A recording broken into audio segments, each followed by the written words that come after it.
The thread snapped with a sharp, satisfying sound as Lauren Cole finished the knot. She ran her gloved hand over the mare's flank, checking the suture line one last time. It was clean work, efficient and functional, exactly like everything else in her life. The horse, a skittish quarter horse named Duchess, let out a low huff of breath, the sedative finally wearing off enough for her to register the cold draft seeping through the barn's wooden slats. "Easy, girl," Lauren murmured, her voice steady. She didn't use the cooing, high-pitched tone most people used with animals. Animals respected calm, not performance. She stripped off her latex gloves, tossing them into the biohazard bin near the stall door, and picked up her heavy canvas coat from the hook. It was nearly 2 a.m. The isolation of the property, located miles outside the main grid of Chicago's suburbs, usually offered a heavy, comforting silence. Tonight, however, the atmosphere was different. The wind was howling against the corrugated metal roof of the barn, rattling the old beams. Lauren wasn't afraid of storms. She had weathered worse things than thunder and lightning in her 26 years. She was more concerned about the old oak tree near the driveway, and whether it would hold up against the gusts. She picked up her medical bag, a reinforced leather kit that contained everything from scalpels to heavy-duty sedatives, and stepped out into the deluge. The rain wasn't just falling, it was being driven sideways by a wind that felt personal. She lowered her head, shielding her eyes, and began the trek across the muddy yard toward the farmhouse. The house was an old Victorian structure she had bought cheap and fixed up herself, room by room. It stood alone in the dark, a single yellow light burning on the porch. Lauren was halfway to the porch steps when a sound tore through the rhythmic pounding of the wind. It wasn't thunder. It was the high-pitched, mechanical scream of rubber shredding against wet asphalt, followed immediately by the dry, popping cracks of gunfire. She froze, her hand gripping the handle of her medical bag tighter. The sounds were coming from the county road that bordered her property, a road that saw maybe 3 cars a day. The screeching grew louder, closer, accompanied by the metallic crunch of a vehicle losing control. Headlights swept across the wet grass, blindingly bright and erratic. Lauren didn't scream. She didn't have time. She threw herself to the side, landing hard in the mud just as a massive black shape plowed through her white picket fence. The vehicle didn't stop there. With a sickening, earth-shaking boom, the car flew across the yard and slammed directly into the side of her house. The impact was so violent the ground beneath her vibrated. Wood splintered, glass shattered, and the groan of compromising structural beams echoed into the night. Then, silence returned, heavy and ominous, broken only by the hissing of a radiator and the relentless rain. Lauren pushed herself up, mud slicking her jeans. Her first instinct was to check the barn, but the crash had happened at the house. The living room wall was gone. In its place sat the rear end of a black sedan, swallowed halfway by her home. She didn't run away. She ran toward it. "Hello?" she shouted, her voice whipped away by the wind. She scrambled up the porch steps, ignoring the debris littering the wood. The front door was jammed, the frame twisted by the impact. She didn't waste time trying to force it. She went through the hole the car had made. Inside, the air was thick with drywall dust and the acrid, stinging scent of gasoline. That smell triggered a primal alarm in her brain. Fire. If that tank sparked, the whole house would go up. She climbed over a pile of bricks that used to be her fireplace. The car, a heavy armored model that looked like a tank disguised as a luxury sedan, was wedged tight. The driver's side door was pinned against a fallen beam. Lauren dropped her bag and scrambled onto the hood of the car, looking through the shattered windshield. The driver was slumped over the wheel. He was unmoving. "Can you hear me?"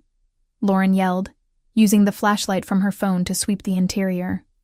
No response. She moved to the passenger side, yanking the door open. It gave way with a heavy metallic groan. The interior lights flickered on, illuminating the wreckage. The airbags had deployed but were starting to deflate, revealing the man inside. He was big. That was her first thought. Even slumped over, his shoulders were broad, filling the seat. He was wearing a black suit, the jacket torn at the shoulder, the white shirt beneath soaked in crimson. It wasn't just from the crash. She saw the hole in the upholstery of the seat, then the dark spreading stain on his abdomen. He had been shot. Lauren's mind shifted gears instantly. The veterinarian vanished. The emergency responder took over. Anatomy was anatomy, and bleeding was bleeding. She reached across the console, her fingers searching for a pulse at his neck. His skin was hot, damp with sweat, but the pulse was there. Thready. Fast. But there. "We need to get you out," she muttered to herself. The smell of gasoline was getting stronger. A hiss from the engine block warned her that time was running out. She unbuckled his seatbelt. He slumped further, a dead weight. Lauren gritted her teeth. She braced her legs against the door frame, grabbed him by the lapels of his jacket, and pulled. He didn't budge. He was solid muscle and dead weight. "Come on," she hissed, adrenaline flooding her system. She adjusted her grip, wrapping her arms under his armpits. "Work with me." With a heave that strained every muscle in her back, she managed to drag him across the center console. His head lolled back, revealing a sharp jawline and blood trickling from a cut on his temple. She didn't stop to admire his bone structure. She pulled him out of the passenger door, his legs dragging over the gear shift, and let him drop onto the floor of her ruined living room. It wasn't far enough. The fumes were dizzying. She grabbed his ankles this time, dragging him across the hardwood floor, over the debris, toward the kitchen which was structurally intact. It was grueling work. Her boots slipped on the dust-covered floor, but she didn't stop until they were past the threshold of the kitchen. Just as she dropped his legs, a loud whoosh sounded behind them. She looked back to see flames licking up the side of the car, catching on the curtains she had sewn herself. The fire was small for now, but it would grow. She turned her attention back to the man. He was lying on his back, breathing in shallow, ragged gasps. Lauren knelt beside him, ripping her own coat off to clear her arms. She grabbed her medical bag, which she had instinctively dragged along with her, and snapped it open. She needed to assess the damage. She pulled a pair of trauma shears from the kit and cut through his expensive shirt, ripping the fabric open from the navel up to the sternum. The wound was ugly, a bullet entry wound on the lower left abdomen. No exit wound that she could see without rolling him over, which meant the bullet was still inside, likely nicking something vital. The blood was dark and flowing steadily, pooling on her clean kitchen tiles. "Okay," she breathed, her hands moving with practiced speed. "Pressure first." She grabbed a thick pad of sterile gauze from her bag and pressed it directly into the wound. The man groaned, a low guttural sound of pain, but his eyes remained closed. Lauren put her entire body weight behind the pressure, leaning over him, her hair falling out of its messy bun to curtain her face. "Stay with me," she ordered, though she knew he couldn't hear her. She reached for a hemostat with her free hand, preparing to clamp any visible bleeders if she had to. This wasn't a sterile operating room, and he wasn't a horse, but the principles of stopping a leak were universal. She checked his face again. He was pale, the kind of gray-white that signaled shock. His features were striking, even in this state. Sharp nose, high cheekbones, dark eyebrows drawn together in unconscious pain. He didn't look like the farmers or local mechanics she dealt with. He looked like the kind of trouble that came with a warning label. Thunder cracked directly overhead, shaking the house again. Or maybe it was the car settling into the foundation. The lights in the kitchen flickered and died, plunging them into semi-darkness, illuminated only by the fire starting to grow in the living room and the flashlight beam from her phone on the counter. Lauren didn't flinch. She kept her hands buried in the wound, feeling the warmth of his blood seeping through the gauze, coating her fingers. She checked her watch. Minutes matter, if the ambulance didn't come soon, but she hadn't called an ambulance. She realized with a jolt that in the chaos, she hadn't touched her phone except to use the light. She shifted her weight, reaching for the phone with one bloody hand while keeping pressure with the other. Suddenly, a hand clamped around her wrist. The grip was iron hard, shocking in its intensity. Lauren gasped, dropping the phone. It clattered to the tile, the light spinning wildly before settling on the man's face. His eyes were open. They were dark, almost black in the shadows, burning with a terrifying lucidity. There was no confusion in them, no haze of concussion. He looked at her with the focus of a predator that had just woken up in a trap. Lauren froze. She was used to animals waking up from sedation. They were often confused, scared, thrashing. This man wasn't thrashing. He was completely still, except for the crushing grip on her wrist. "You're hurt," she said, her voice shaking slightly for the first time. "I'm a doctor. Sort of. I'm trying to stop the bleeding." He didn't let go. His gaze traveled from her face, down to her bloody hands pressing into his stomach, and then to the burning wreck in the other room. He assessed the situation in a heartbeat. He tried to sit up, but the pain slammed him back down. A hiss of breath escaped his teeth. His hand tightened on her wrist to the point of pain, anchoring him to consciousness. "Don't," she commanded, reverting to her professional tone. "You have a bullet in your gut. If you move, you'll tear the clot I'm trying to form." He looked back at her. His eyes locked onto hers, analyzing, calculating. He saw the blood on her clothes, the determination in her jaw, the blue of her eyes wide with shock but void of panic. "Phone," he rasped. His voice was like gravel, deep and ruined. "I was just about to call 911, Lauren said, trying to pull her wrist free to reach the device. "No," he growled. The word was a command, not a request. He pulled her down closer to him, ignoring the fresh wave of blood that seeped from his wound at the exertion. His face was inches from hers now. She could smell the metallic tang of blood, the smoke, and beneath it all, an expensive, woodsy cologne. "You can't call them," he whispered, his breath hitting her cheek. "You're dying," she argued, trying to keep the pressure on his wound despite his interference. "You need a hospital, no police," he said, his eyes narrowing. It wasn't an accident. Lauren paused. The gunshots, the way he was dressed, the armor on the car. The pieces clicked into place rapidly, forming a picture she didn't want to see. "Who are you?" she whispered. He didn't answer the question. Instead, he looked past her, toward the shattered wall where the wind and rain were blowing in, feeding the fire. He seemed to be listening for something over the storm. "They're coming," he said, his voice straining. "To finish it." Lauren's heart hammered against her ribs. "Who?" He looked back at her, and the intensity of his gaze pinned her to the spot. "The men who did this." He coughed, a wet, hacking sound that brought a fleck of blood to his lips. His grip on her wrist didn't loosen. If anything, it got tighter, possessive and desperate. "Listen to me," he said, forcing the words out through the pain. "You dragged me out. You touched me. I saved your life," she snapped, fear making her defensive. "You involved yourself," he corrected darkly. His thumb pressed into the pulse point of her wrist, feeling the rapid beat of her heart. "Use your head. If they find me here, if they find you here." He trailed off as the sound of another engine cut through the storm outside. It was distant, but getting closer. A heavy engine, moving slow, searching. The man's eyes widened slightly. He knew that sound. "Is there a back way?" he demanded. "What? Is there a back way?" He enunciated every word, fighting the darkness encroaching on his vision. "The kitchen door leads to the porch," Lauren stammered. "But my truck is—" "Get me up," he ordered. "You can't walk," she refused. "You've lost too much blood. If I stay here, I'm dead," he said. "And if you're standing here when they walk through that door, you're dead too." The bluntness of the statement hit her harder than the wind outside. She looked at the door, then back at him. He wasn't lying. She could see it in the grim set of his jaw. This wasn't a drama. This was an execution in progress, and she had just stepped onto the scaffold. She started. Panic finally beginning to claw at her throat. He saw the hesitation.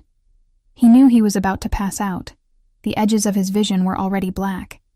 He needed to make sure she understood the stakes before he went under. He needed to make sure she didn't run to the police, because the police were likely on the payroll of the men hunting him. He pulled her down until their foreheads almost touched. The intimacy was terrifying, forced by blood and circumstance. "Look at me," he commanded. She looked. She couldn't look away. "Now you can't leave," he whispered, the words sounding like a sentence. "They saw your face." Lauren stared at him, the air leaving her lungs. "What?" "They saw you," he lied, Or maybe he believed it. Or maybe he just needed to terrify her enough to keep her close. "You're in this now." His hand finally lost its strength.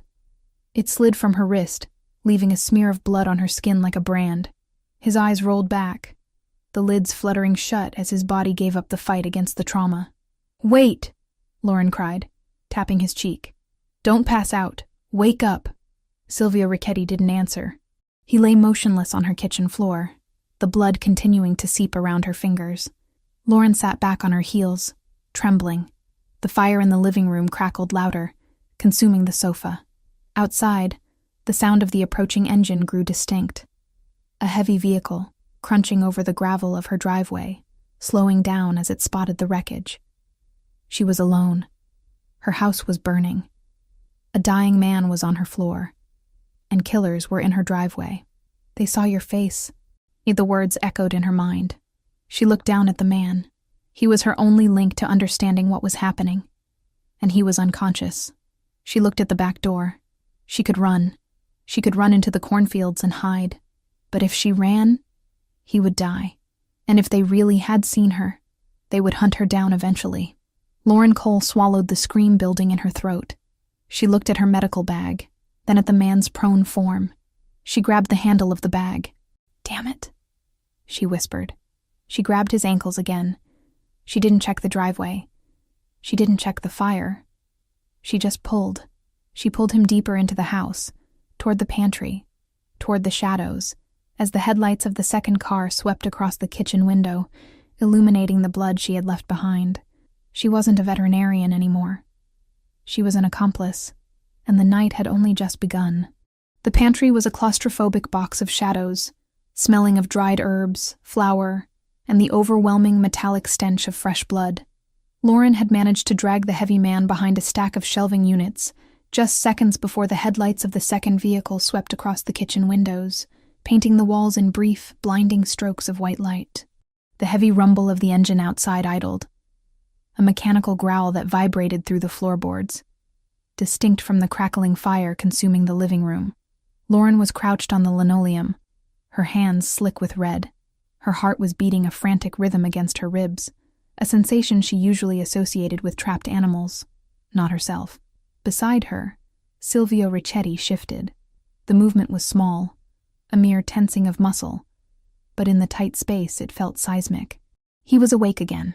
The momentary lapse in consciousness had passed, replaced by a cold, terrifying lucidity that cut through his pain like a scalpel. He didn't groan. He didn't ask where he was. His dark brown eyes, now adjusted to the gloom, locked onto her face with an intensity that made the air feel thin. "How many?" he rasped. The sound was wet, broken, but the authority in it was intact. Lauren swallowed, her throat dry. "One car. Maybe a truck. I saw the lights." "They'll circle first," Silvio said. He tried to adjust his position, pressing a hand against the makeshift packing Lauren had shoved into his abdominal wound. His knuckles turned white. "They check the perimeter. Then they breach. We have 3 minutes, maybe 4. We need to stay quiet," Lauren whispered, her instinct to hide overriding everything else. If we stay here, we burn." Silvio cut her off. He reached out, his grip finding her forearm again. It wasn't a romantic gesture. It was an anchor. "Look at the smoke, Dottoressa. They aren't coming in to check pulses. They're coming to scrub the site." Lauren looked toward the kitchen doorway. The orange glow from the living room was brighter now, the crackling sound louder. Smoke was beginning to curl along the ceiling, a gray snake seeking an exit. He was right. The crash hadn't just damaged the house.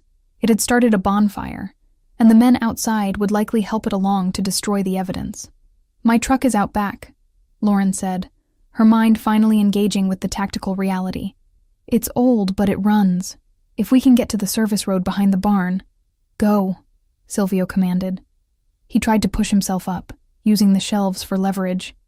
His face went ashen, sweat beading on his forehead, but he forced his body to obey. "Get the truck. Bring it to the back door." Lauren nodded, preparing to move. But then she froze.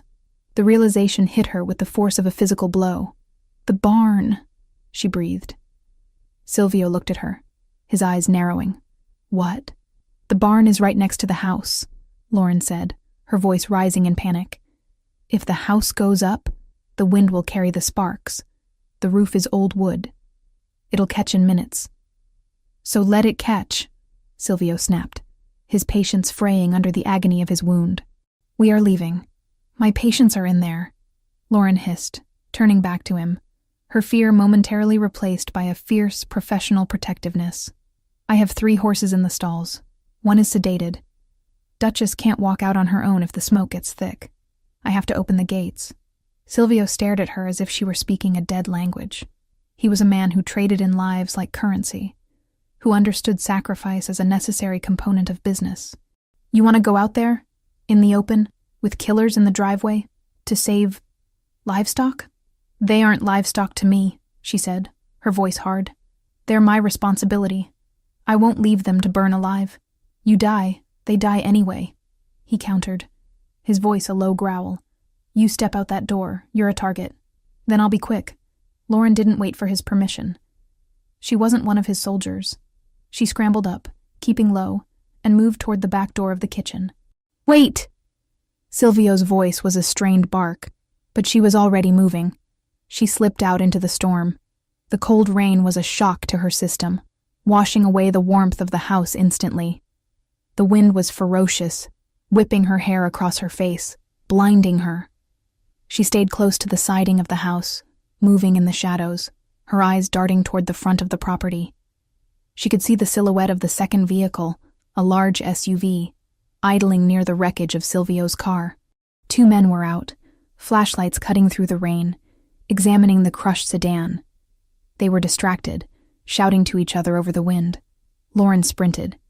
She crossed the muddy gap between the house and the barn, her boots slipping on the wet earth. She reached the heavy sliding door of the barn and heaved it open just enough to squeeze through. Inside, the smell of hay and warm animal bodies was a stark contrast to the chaos outside. The horses were already panicking. They could smell the smoke. Hooves kicked against wooden stalls, a rhythmic, terrified drumming. I know, Lauren whispered, rushing to the first stall. She didn't waste time with halters. She threw the bolt and swung the door wide. Go, get out. She slapped the flank of the gelding, a big roan, and he bolted into the center aisle. She moved to the next. Duchess, the mare she had stitched up earlier. She was groggy, stumbling as the noise frightened her. Lauren grabbed her mane, pulling her forward, guiding her out of the stall. Come on, Mama, she urged. Move. She got Duchess into the aisle and ran to the back of the barn, throwing open the large rear doors that led to the open pasture. The wind howled in, but it was the path to safety. She shooed the horses out, watching them gallop into the darkness, away from the fire, away from the men. Safe. She turned to leave, but a beam of light cut through the cracks in the barn wall. The men were moving. They were coming toward the house. Lauren dropped to a crouch. She had to get back to Silvio. She had to get the truck. But the path back to the house was now exposed. Back in the kitchen, Silvio Ricchetti had managed to drag himself into a sitting position against the cabinets. The pain was a living thing, tearing at his side with every breath, but he pushed it down into a dark corner of his mind. He checked his jacket. His primary weapon was gone, lost in the crash. He reached down to his ankle holster. Empty. He cursed silently in Italian. The impact must have torn it loose. He looked around the kitchen. Knives. He could use a knife. It was sloppy, close-range work, and in his condition, he'd lose a wrestling match, but he could maybe take one with him. Then he saw it. Under the debris of the table, half hidden by a fallen chair, was the glint of black metal, his spare piece. A compact 9mm he kept in the glove box. It must have been thrown clear when the dashboard shattered. He crawled toward it. The movement cost him dearly. Black spots danced in his vision, and he felt the warm gush of fresh blood soaking the bandage Lauren had applied. He gritted his teeth, sweat stinging his eyes, and reached out. His fingers closed around the cold, textured grip of the gun. It felt like shaking hands with an old friend. He checked the magazine. Full. Chambered. He heard the back door open. He raised the weapon instantly, leveling it at the shadow entering the room. "It's me!" Lauren gasped, throwing her hands up as she slid inside, dripping wet and shivering. Silvio didn't lower the gun immediately. He tracked her movement, ensuring no one was behind her. When the door clicked shut, he let the barrel drop. "The horses?" he asked. There was no mockery in his voice now. He had watched her run through the rain from the window. He had seen the risk she took. It was stupid, reckless, and undeniably brave. It told him everything he needed to know about her. She didn't panic, she acted. And she protected what was hers. "Out," she panted, wiping rain from her eyes. "They're safe." "Good," he said, "because we're out of time." A heavy thud echoed from the front of the house, the sound of a boot kicking in the front door. "Check the rooms," a deep voice shouted from the living room. "If he's not in the car, he crawled somewhere to die." Lauren's eyes went wide. She looked at Silvio. He beckoned her closer. "Come here." She moved to him, crouching beside him. The fire in the living room was roaring now, the heat seeping into the kitchen. The smoke was getting thicker, creating a haze that stung the lungs. Silvio took her hand, the one that wasn't holding the gun, and pressed something cold and heavy into it. "I need you to listen to me very carefully," he whispered, his voice barely audible over the fire and the storm. "I can't walk to the truck. Not fast enough." "I'll help you," she said. "No," he said. "You're going to have to cover me." He pressed the gun into her palm. Lauren stared at it. It was heavy, terrifyingly real. She had treated gunshot wounds. She had dug bullets out of hunting dogs, but she had never held a weapon designed to kill people. I can't," she stammered. "I don't know how." "It's a machine," Silvio said, his eyes locking onto hers, forcing her to focus. "Just like your tools. Point, squeeze. It's not magic. I can't kill anyone," she whispered. "You might not have a choice," he said grimly. "If they come through that door, they will put a bullet in your head, and then they will burn this house down with your body inside.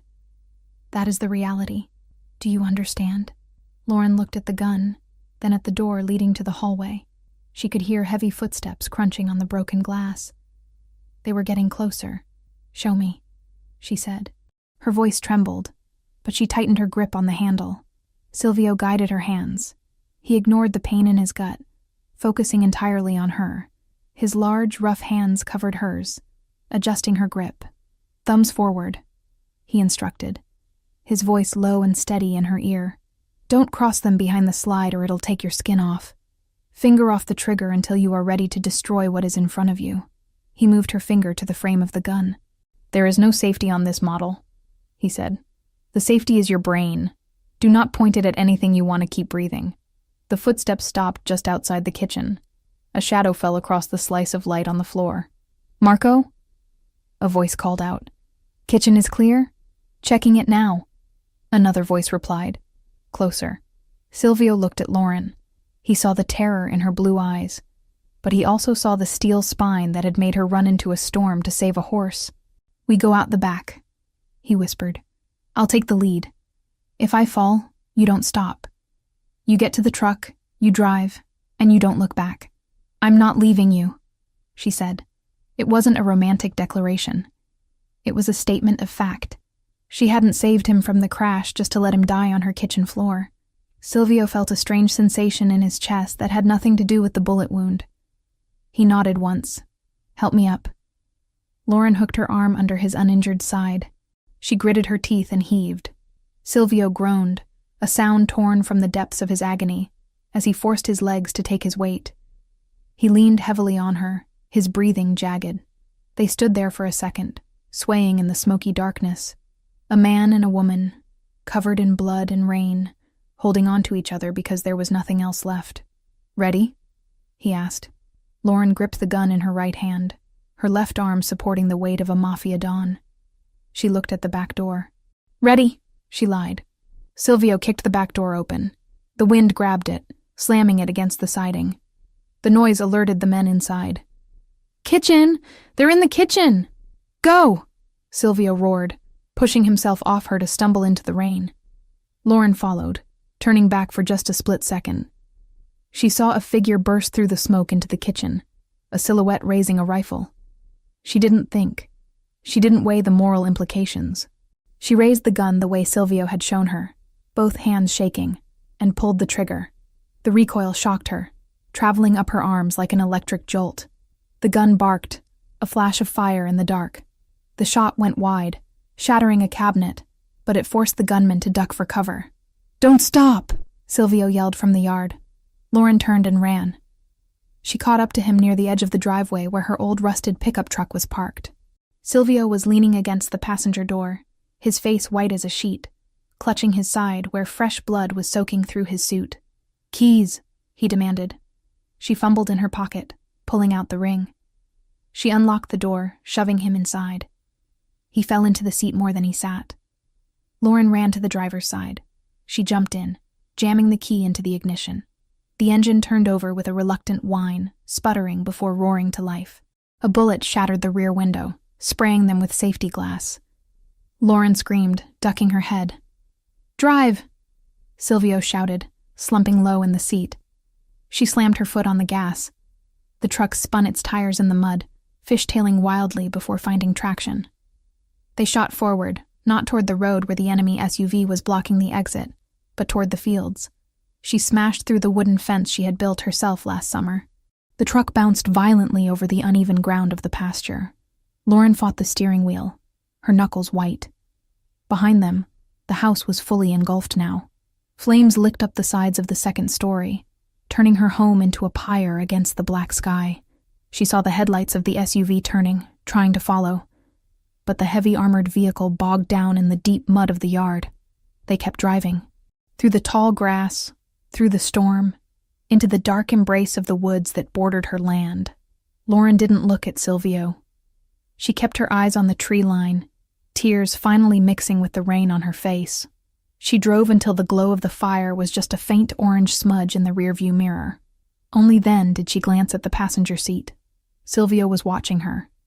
He was barely conscious, his head resting against the cool glass of the window, the gun resting loosely in his lap. He looked at her profile. The sharp nose, the determined jaw, the blood spattered on her cheek. "You missed," he murmured, his voice faint. "I hit the cabinet," she said, her voice shaking. "You didn't freeze," he said. It sounded like a benediction. He closed his eyes, his breathing shallow. Lauren reached over, her hand trembling, and rested it on his neck. His pulse was there. Fast, weak, but there. "Where are we going?" she asked, the reality of her situation finally crashing down on her. She was homeless. She was hunted.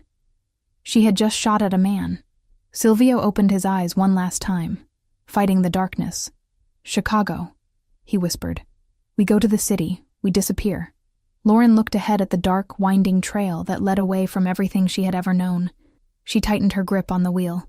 "Okay," she said softly. "Chicago." She drove on into the night, the storm swallowing them whole, leaving nothing behind but footprints in the mud and a burning house to mark where Lauren Cole's life had ended, and where something else entirely had begun. The old suspension of the rusted pickup truck groaned in protest as Lauren Cole slammed it over a submerged root, the vehicle shuddering violently before finding traction in the deep, churning mud. The headlights cut frantic, bouncing arcs through the deluge, illuminating a world that had narrowed down to wet tree trunks and the sleek black ribbon of a flooding dirt path. Inside the cab, the air was a suffocating mix of stale tobacco smoke from years past, wet dog, and the sharp copper tang of fresh blood that seemed to coat the back of Lauren's throat. She didn't look in the rearview mirror. She couldn't. If she looked, she knew she would see the orange glow that had already stained the low-hanging clouds behind them. She would see the pyre of everything she had built, the Victorian farmhouse she had sanded by hand, the clinic where she had saved countless animals, the photos of her parents on the mantel. It was all being consumed, fed by the gasoline of a hit squad and the uncaring fury of the storm. "Keep your eyes forward." Silvio Ricchetti's voice was a rough scrape against the silence, barely audible over the roaring engine and the rain hammering the metal roof. "I know where I'm going," Lauren snapped, her voice tight and trembling with a rage she hadn't known she possessed. She wrestled the steering wheel as the truck hydroplaned slightly on a patch of slick clay. She corrected the skid with a muscle memory born of a lifetime on these back roads. This trail cuts through the state forest. It dumps out onto the old highway near the quarry. They won't follow us here. Their heavy SUVs will bottom out within a mile. Silvio didn't answer immediately. He was slumped against the passenger door, his left hand pressing a wad of napkins. Grabbed from the glove box in a moment of desperation. Against his side. The blood was soaking through them, dark and heavy. His face was a mask of concentration, his jaw clenched so hard a muscle feathered beneath his ear. He wasn't looking at the road. He was looking at her. He watched the way her hands, white-knuckled and stained with his blood, gripped the wheel. He saw the tears she refused to shed, tracking through the soot on her cheek. Most civilians would be screaming by now. They would be hysterical, freezing up, or begging for an explanation. Lauren Cole was doing none of those things. She was driving like a getaway pilot, calculating angles and traction, her mind evidently compartmentalizing the trauma in real time. "You're bleeding through," she said, glancing at him for a fraction of a second before returning her gaze to the treacherous path. "We need to stop and repack that wound." "No stopping." Silvio gritted out, closing his eyes as the truck hit another pothole that sent a jolt of agony up his spine. "Distance is the only medicine right now." "How far to the highway?" 10 miles of this, then pavement," she replied. "But we can't just drive this truck into the city. It's registered to me. If they know who I am." "They know," Silvio confirmed, the coldness of his tone chilling her more than the draft coming through the window seals. "They ran the plates on your car before they even breached the house. They know your name, your social security number, where you went to veterinary school. By morning, your bank accounts will be flagged." Lauren felt a hollow pit open in her stomach. "So I'm just gone? Erased? You're alive," Silvio said. "That's the only metric that matters tonight." He shifted, reaching into the inside pocket of his ruined suit jacket. His movements were slow, labored, like moving through water. He produced a small, nondescript black phone. It wasn't the smartphone she had seen him smash earlier. This was a burner, old school, plastic, and cheap. He flipped it open, the small blue screen illuminating his harsh features. He dialed a number from memory, his thumb leaving a bloody print on the keypad. He held it to his ear, waiting. Lauren slowed the truck slightly as they approached a sharp bend where the creek had overflowed. She navigated the water carefully, the engine whining as the exhaust pipe dipped perilously close to the surface. "It's me," Silvio said into the phone. He spoke English, but the cadence was clipped, coded. The shipment was compromised, total loss. A pause. Lauren strained to hear the voice on the other end, but it was just a tinny murmur. "No," Silvio continued, his eyes opening to stare at the rain-streaked windshield. "I'm initiating the ghost protocol. Do not send a retrieval team to the primary site. It's burned. The asset is compromised." He looked at Lauren when he said asset. She tightened her grip on the wheel. "I need a clean extraction," he said. "Drop Point Bravo. The old motel off Route 41. Leave the keys in the exhaust pipe of the gray sedan. Make sure it's the sedan, Enzo." Nothing flashy. Another pause. Silvio listened, his expression darkening. "I don't care who is asking," he growled, a flash of the dangerous power returning to his voice despite his injury. "As far as the family is concerned, I died in that crash. Let Marco think he won. Let him get comfortable in my chair. I want total radio silence until I'm inside the city." He snapped the phone shut and dropped it into the cup holder. The silence that filled the cab afterwards was heavy with unspoken implications. "Ghost protocol?" Lauren asked, her voice flat. "If they think I'm dead, they stop hunting," Silvio explained, shifting his weight to alleviate the pressure on his abdomen. "They relax. They make mistakes. It buys us time." "Us," Lauren repeated. "You mean it buys you time? I'm just the collateral damage." Silvio turned his head, looking at her fully. The dashboard lights cast deep shadows across his face, emphasizing the sharp angles of his cheekbones and the intensity of his dark brown eyes. "You aren't collateral anymore, Dottoressa. You saved my life twice in 1 hour. That makes you an investment." "I'm a veterinarian," she corrected, swerving to avoid a fallen branch. "And I just lost everything because you couldn't keep your car on the road. I didn't crash because of bad driving," he murmured, his voice growing weaker as the adrenaline began to ebb, leaving only the shock. Brake lines were cut, bullet to the rear tire. It was precise. Lauren didn't respond. She was thinking about the horses. They were out in the pasture, scared and wet, but alive. Duchess would find the neighbor's barn. She was smart. The fire department would come eventually, but there would be nothing left to save of the house. She thought about her grandmother's quilt on the bed upstairs. Gone. Her diploma on the wall. Gone. She forced the thoughts away. Panic was a luxury she couldn't afford. She had a dying man in her passenger seat and a target on her back. "We're coming up on the highway," she announced. The trees were thinning out, replaced by the jagged silhouette of the old quarry fencing. "The motel is about 5 miles south." "Good," Silvio breathed. He was paler now, his skin taking on a waxy sheen. "Park around the back. Avoid the cameras in the lobby." "You need a hospital," Lauren said again, frustration bubbling up.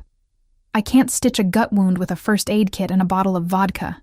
"You'll have better than that," Silvio muttered, his eyes fluttering shut. "Just get us to the car."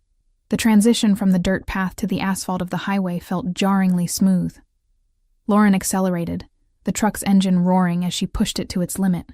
The road was empty, a desolate stretch of wet blacktop under the storm. 10 minutes later, she spotted the flickering neon sign of the motel. It was a rundown place, the kind where people went when they didn't want to be found. "Vacancy" buzzed in a dying red light.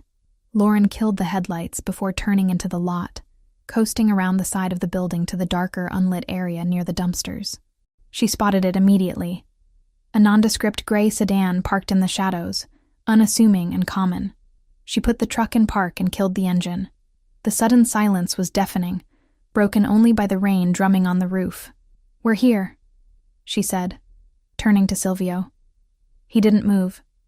"Silvio," she said, shaking his shoulder gently. He groaned, his eyes cracking open. He was fading fast. The blood loss was catching up to him. "Key," he mumbled. Exhaust. Lauren jumped out of the truck. The rain soaked her instantly, cold and biting. She ran to the sedan, crouching down behind it. Her fingers fumbled inside the cold metal of the tailpipe until she felt the hard edge of a key fob. She pulled it out, pressed the unlock button, and the lights of the sedan flashed once. She opened the rear door of the sedan first. On the seat, there was a duffel bag. She unzipped it quickly. Inside, she saw stacks of cash, passports, and a high-end medical trauma kit. He had prepared for this. She ran back to the truck and yanked the passenger door open. Silvio all but fell into her arms. He was heavy, dead weight against her, smelling of copper and expensive cologne and rain. "Come on," she grunted, wrapping her arm around his waist and hoisting him up. "Help me." He stumbled, his legs not working right, but he forced them to move. They shuffled across the wet pavement like participants in a grotesque three-legged race. Lauren bore the brunt of his weight, her boots slipping on the oil-slicked asphalt. She could feel the heat radiating off him, the fever of trauma setting in. "Almost there," she whispered, more to herself than him. They reached the sedan. She opened the passenger door and helped him lower himself into the seat. He let out a sharp hiss of breath as he settled, his hand immediately going back to the wound. "Medical bag," he gasped, pointing to the back seat. "I saw it," Lauren said. She slammed his door and ran around to the driver's side. The interior of the sedan smelled of nothing. It was sterile, new leather, and that generic new car scent. It felt alien compared to the earthy, lived-in smell of her truck. She started the car. The engine purred to life, silent and powerful. "My truck," Lauren said, looking at her faithful old vehicle abandoned next to a dumpster. "It's going to lead them right here." "Enzo will take care of it," Silvio murmured, his head leaning back against the headrest. He was fighting to stay awake, fighting to maintain command. "He's watching. He'll torch it and move it before the sun comes up." Lauren looked at the dark windows of the motel, wondering where this Enzo was watching from. The paranoia that Silvio lived with was contagious. She felt exposed, naked. "Drive," Silvio ordered, his voice barely a whisper. "Chicago. The secure garage on Wacker." "Do you know it?" "I know it," Lauren said. She put the car in gear. As they pulled out of the lot, leaving her truck and her past behind in the rain, Lauren looked at Silvio. He was watching her again. That intense predator's gaze dimmed by pain, but not extinguished. "You're doing well," he said softly. "I'm terrified," she admitted, her hands gripping the leather steering wheel. "Good," Silvio replied. "Fear keeps you sharp. Comfort gets you killed." He reached into the duffel bag she had tossed onto the center console and pulled out a fresh compression bandage. With shaking hands, he tried to open the packaging. "Let me," Lauren said, reaching over without taking her eyes off the road completely. She ripped the package open with one hand and handed it to him. "You have good hands," he noted, pressing the pad to his side. "Steady. I'm used to patients who try to kick me," she said dryly. A ghost of a smile touched Silvio's lips. Not a nice smile, but a grim acknowledgement of her grit. "I'll try not to kick." "You wouldn't have the energy," she retorted. The banter was a shield, a way to keep the reality at bay. The reality that she was driving a mafia boss into the heart of a city he claimed to rule, while her life burned to ash in the rearview mirror. "Why me?" she asked, the question slipping out before she could stop it. "Why did you crash at my house? Of all the miles of road." "Fate," Silvio muttered, his eyes closing again. "Or bad luck, depending on how this ends." "It ends with you paying me back for my house," Lauren said firmly. "If I live," Silvio whispered, his voice fading into the hum of the engine. "I'll give you the world, Lauren Cole. But first, you have to get me through the night." Lauren looked at him. He was out again. Unconscious or just conserving energy, she couldn't tell. She looked at the road ahead, the rain clearing slightly as they approached the highway lights. The city was aglow on the horizon, a sprawling beast of concrete and light. She was alone with him. There were no police coming, no fire trucks, no cavalry, just her, a stolen life, and the most dangerous man in Illinois bleeding out on her leather seats. Lauren Cole squared her shoulders. She drove. The veterinarian was gone. The survivor was behind the wheel. And she wasn't going to let him die. Not tonight. 3 weeks had passed since the night the sky had opened up and swallowed Lauren Cole's life whole. 3 weeks of silence. 3 weeks of existing in a vacuum where time was measured not by the sun or the needs of her animals, but by the healing rate of a bullet wound and the encrypted hum of server fans. The safe house was a fortress of glass and steel, perched atop one of Chicago's nondescript residential towers on Wacker Drive. It was nothing like the farmhouse. There was no smell of damp earth, no creaking wood, no comforting warmth of a living thing breathing in the next room. This place smelled of ozone, filtered air, and the harsh antiseptic cleanser Lauren used to scrub the granite countertops. It was luxurious, certainly. The furniture was Italian leather. The appliances were top-of-the-line German engineering, and the view of the river was worth millions, but it felt less like a home and more like a high-end cage. Lauren stood by the floor-to-ceiling window, looking down at the city lights blurring through the evening fog. She held a mug of coffee that had gone cold an hour ago. She wasn't drinking it. She was just holding it for the warmth against her palms. Her reflection in the glass looked different than the woman who had run out into a storm to save a horse. That woman had been frantic, reactive. This woman was still, watchful, wearing gray cashmere lounge pants and a fitted black tank top that Silvio had ordered for her, along with a wardrobe of essentials. She looked like a ghost haunting a skyscraper. "You're pacing again, even when you're standing still," a voice rumbled from the kitchen island behind her. Lauren turned slowly.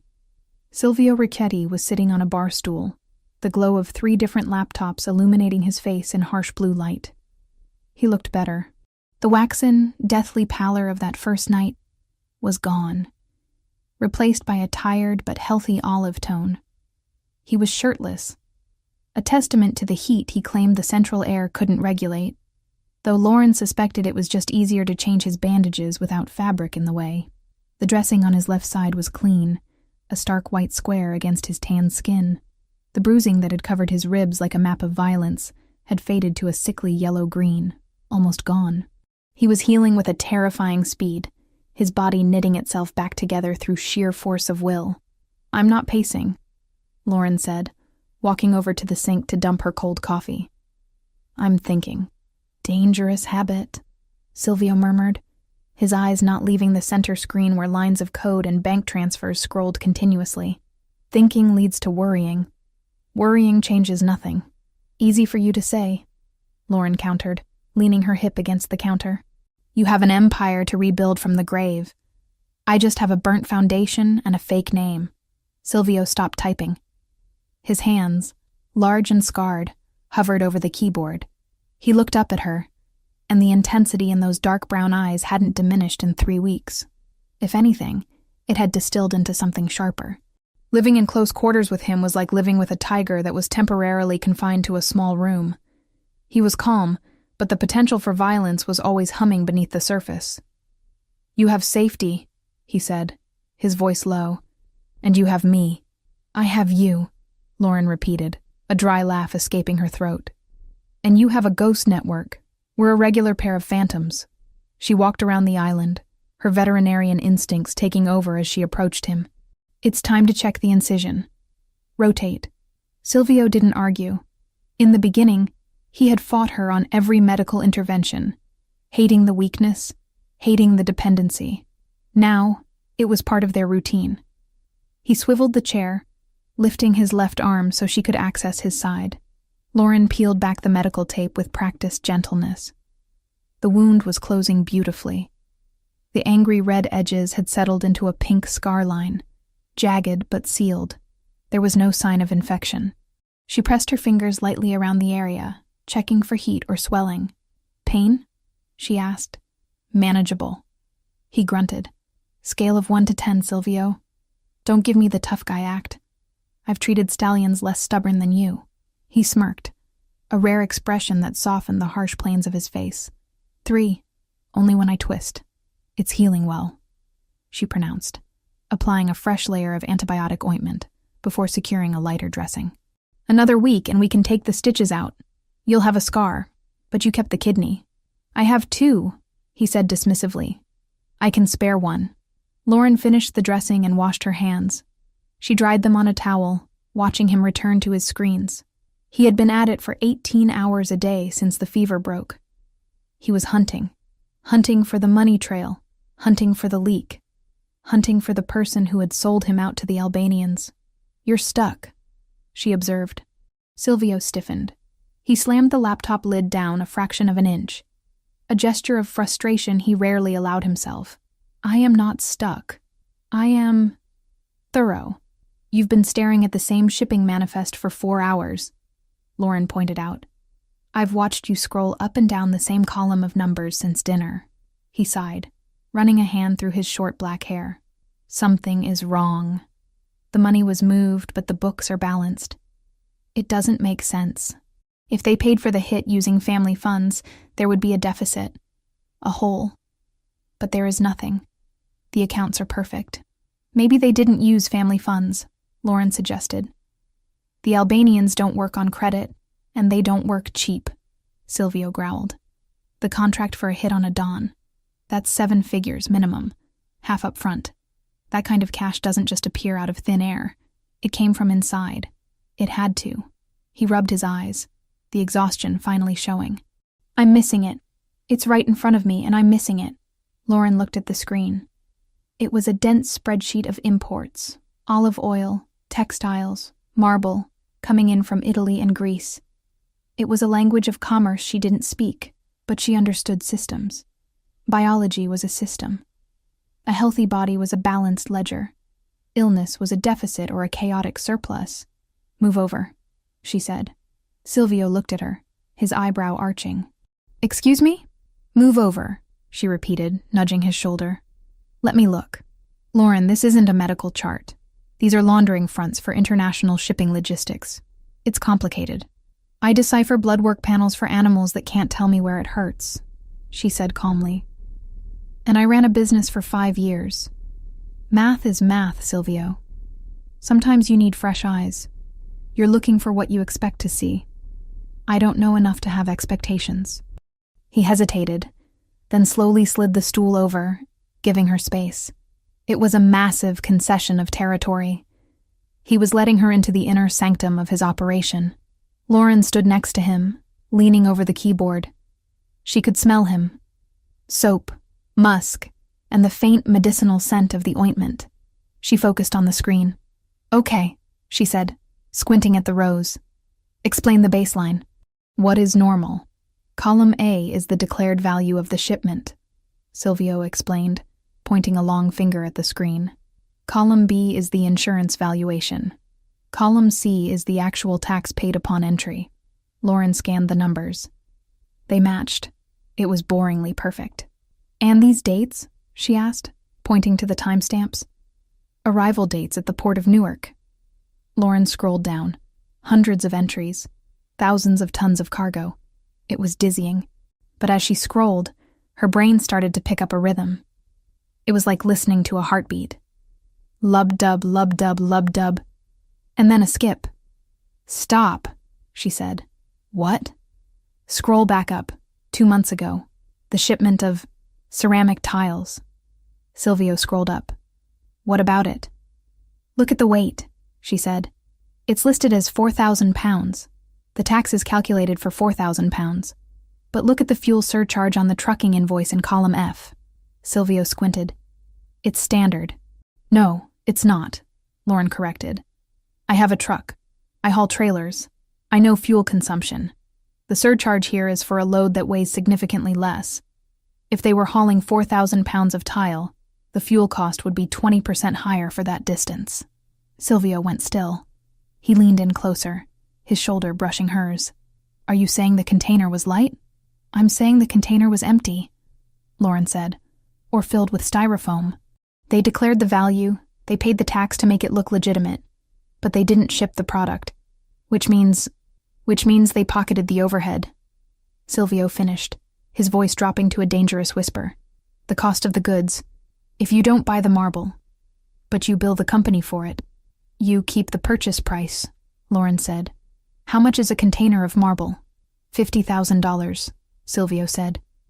He began typing furiously now, his fingers flying across the keys. "If they did this once a week for a year..." "Ghost shipments," Lauren murmured. "It looks like business as usual on the tax forms, but the money for the product goes into a black hole." Silvio pulled up a new window, cross-referencing the shipping manifests with the trucking logs. He filtered by the specific fuel discrepancy Lauren had noticed. The screen filled with red highlights. "God," Silvio breathed. "It's everywhere. Small amounts. A few thousand here, a few thousand there. Siphoned off over 3 years. It's millions. They've been bleeding me dry for 3 years." "Who signs off on the trucking invoices?" Lauren asked. "That's the choke point. Someone has to approve the lower fuel bill while the main ledger shows the full weight." Silvio didn't answer immediately. He stared at the screen, his face hardening into a mask of stone. He clicked on the digital signature at the bottom of the invoice. A name appeared. G. Moretti. "Who is G. Moretti?" Lauren asked. "Nobody," Silvio said. "A low-level dock foreman. He doesn't have the brains to set up a shell corporation for the kickbacks." "Then look at who pays G. Moretti," Lauren suggested. Silvio traced the payroll ID. It routed through a subsidiary company called Janus Holdings. He hacked into the corporate registry for Janus Holdings. It was a dummy corporation, registered in the Caymans. But the recovery email for the admin account... Silvio stopped breathing. Lauren looked at the screen. The recovery email was an old, personal address. mk1985protonmail.com. The silence in the penthouse was absolute.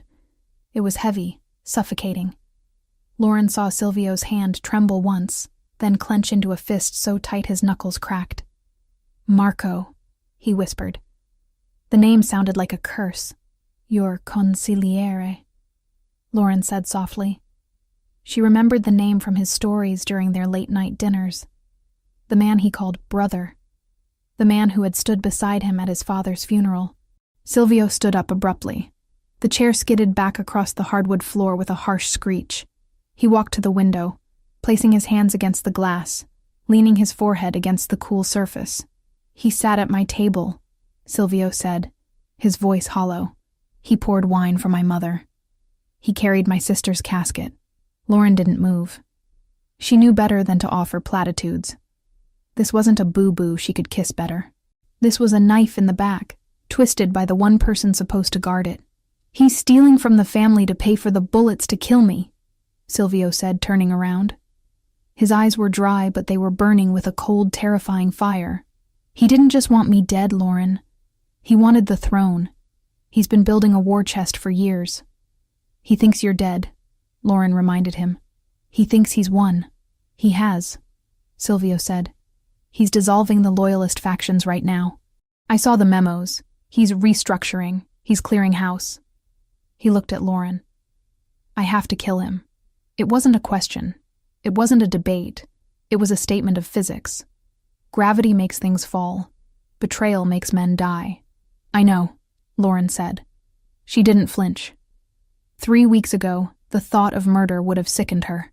Now, after living in the shadow of this man, after seeing the scars on his body and the burden he carried, she understood the brutal logic of his world. If Marco lived, Silvio died. And if Silvio died, she was dead too. Silvio looked at her, really looked at her. He saw the acceptance in her eyes. She wasn't judging him. She wasn't terrified of the monster he was about to become. She had helped him find the monster. He walked back to the island, closing the distance between them. He stopped inches from her. The heat of his body was palpable. You found what I couldn't, he said softly. You saw the pattern. I look for the things that don't fit, she said. He reached out, his hand cupping her cheek. His thumb brushed over her cheekbone, rough skin against soft. It was the most intimate contact they had shared since the crash, charged with electricity. I told you to leave, he whispered. That night at the motel, I told you to run. I don't run, Lauren said, leaning slightly into his touch, her heart hammering against her ribs. No, Silvio murmured, his thumb tracing the line of her jaw. You don't. You stay. You fight. He dropped his hand, stepping back as if the contact burned him. He couldn't afford to be soft now. He needed to be sharp. He needed to be the weapon she had saved. Marco is hosting the Unity Gala on Saturday, Silvio said, his voice shifting back to business, though his eyes lingered on her lips for a fraction of a second too long. It's a charity ball. All the families will be there. The Russians, the Irish, the cartel representatives. He's going to use it to announce his succession. He's going to announce he's the new Don, Lauren clarified. Yes, in front of everyone. It's the perfect stage. Silvio walked back to the laptops. He began typing again, but the rhythm was different now. It was faster, aggressive. He wasn't searching anymore. He was executing. If he wants a stage, Silvio said, a dark, predatory smile curving his lips, we will give him a show. He looked up at Lauren. Can you wear a wire? Lauren straightened her spine. The vet in her was gone. The victim was gone. I can do better than that, she said. I can get close to him. He doesn't know my face. You said it yourself, I'm a ghost. It's dangerous, Silvio warned. If he suspects, he won't, Lauren said. Because he's looking for a Mafia soldier. He's not looking for a woman in a ball gown. Silvio stared at her for a long moment. He saw the steel in her. He realized then that he hadn't just saved her from the fire. She was the fire. Saturday, Silvio said. We take it all back. Saturday, Lauren agreed. She reached for his empty coffee mug. I'll make a fresh pot. It's going to be a long night. As she walked to the espresso machine, Silvio watched her. He had lost a brother today. But as he watched Lauren move through his kitchen with the confidence of a queen in exile, he knew he had gained something far more dangerous. He turned back to the screen, the reflection of the city lights dancing in his eyes, and began to write the script for his resurrection. Saturday morning in the penthouse on Wacker Drive did not bring sunlight or relaxation. It brought the heavy, suffocating tension of a battlefield in the moments before the first cannon fire. The floor-to-ceiling windows were obscured by heavy blackout curtains, turning the sprawling living space into a dimly lit command center. Maps of the Drake Hotel, blueprints of the ballroom, and lists of security rotations plastered the glass walls of Silvio's office, taped up with reckless precision. Silvio stood before the display, a stark contrast to the wounded man Lauren had dragged from the wreck 3 weeks ago. He was dressed in dark trousers and a fitted charcoal sweater that emphasized the breadth of his shoulders. He moved with a predator's grace, the stiffness in his left side barely noticeable now, betrayed only by the way he occasionally shifted his weight to his right leg when standing still for too long. Lauren watched him from the doorway. She held a tablet in her hand, reviewing the guest list for the Unity Gala for the 100th time. "Marco has doubled the security at the service entrances," Silvio said, his voice rough with lack of sleep. He traced a line on the blueprint with a marker. "He's expecting a hit squad. He's expecting me to send a team of shooters through the kitchen or the loading dock. He's pulled men from the perimeter to fortify the back of the house, which leaves the front door exposed," Lauren noted, stepping into the room. "The front door is a choke point," Silvio countered without turning. "Metal detectors, facial recognition, and a phalanx of his personal guard. You can't walk a gun through the front door." "We aren't walking guns in," Lauren reminded him. "We're walking us in. The weapons are already inside, thanks to Enzo." Silvio finally turned to look at her. His expression was grim. "The plan has too many variables, Lauren. Enzo planted the pieces in the ventilation ducts 2 days ago, yes. But retrieving them requires time we might not have, and it requires you to be on the floor. We've been over this," she said, her voice steady. "I'm the only one who can do it." "I have men," Silvio growled, stepping closer, the air between them charged with the familiar friction of their arguments. "I have loyalists who would die to take this shot."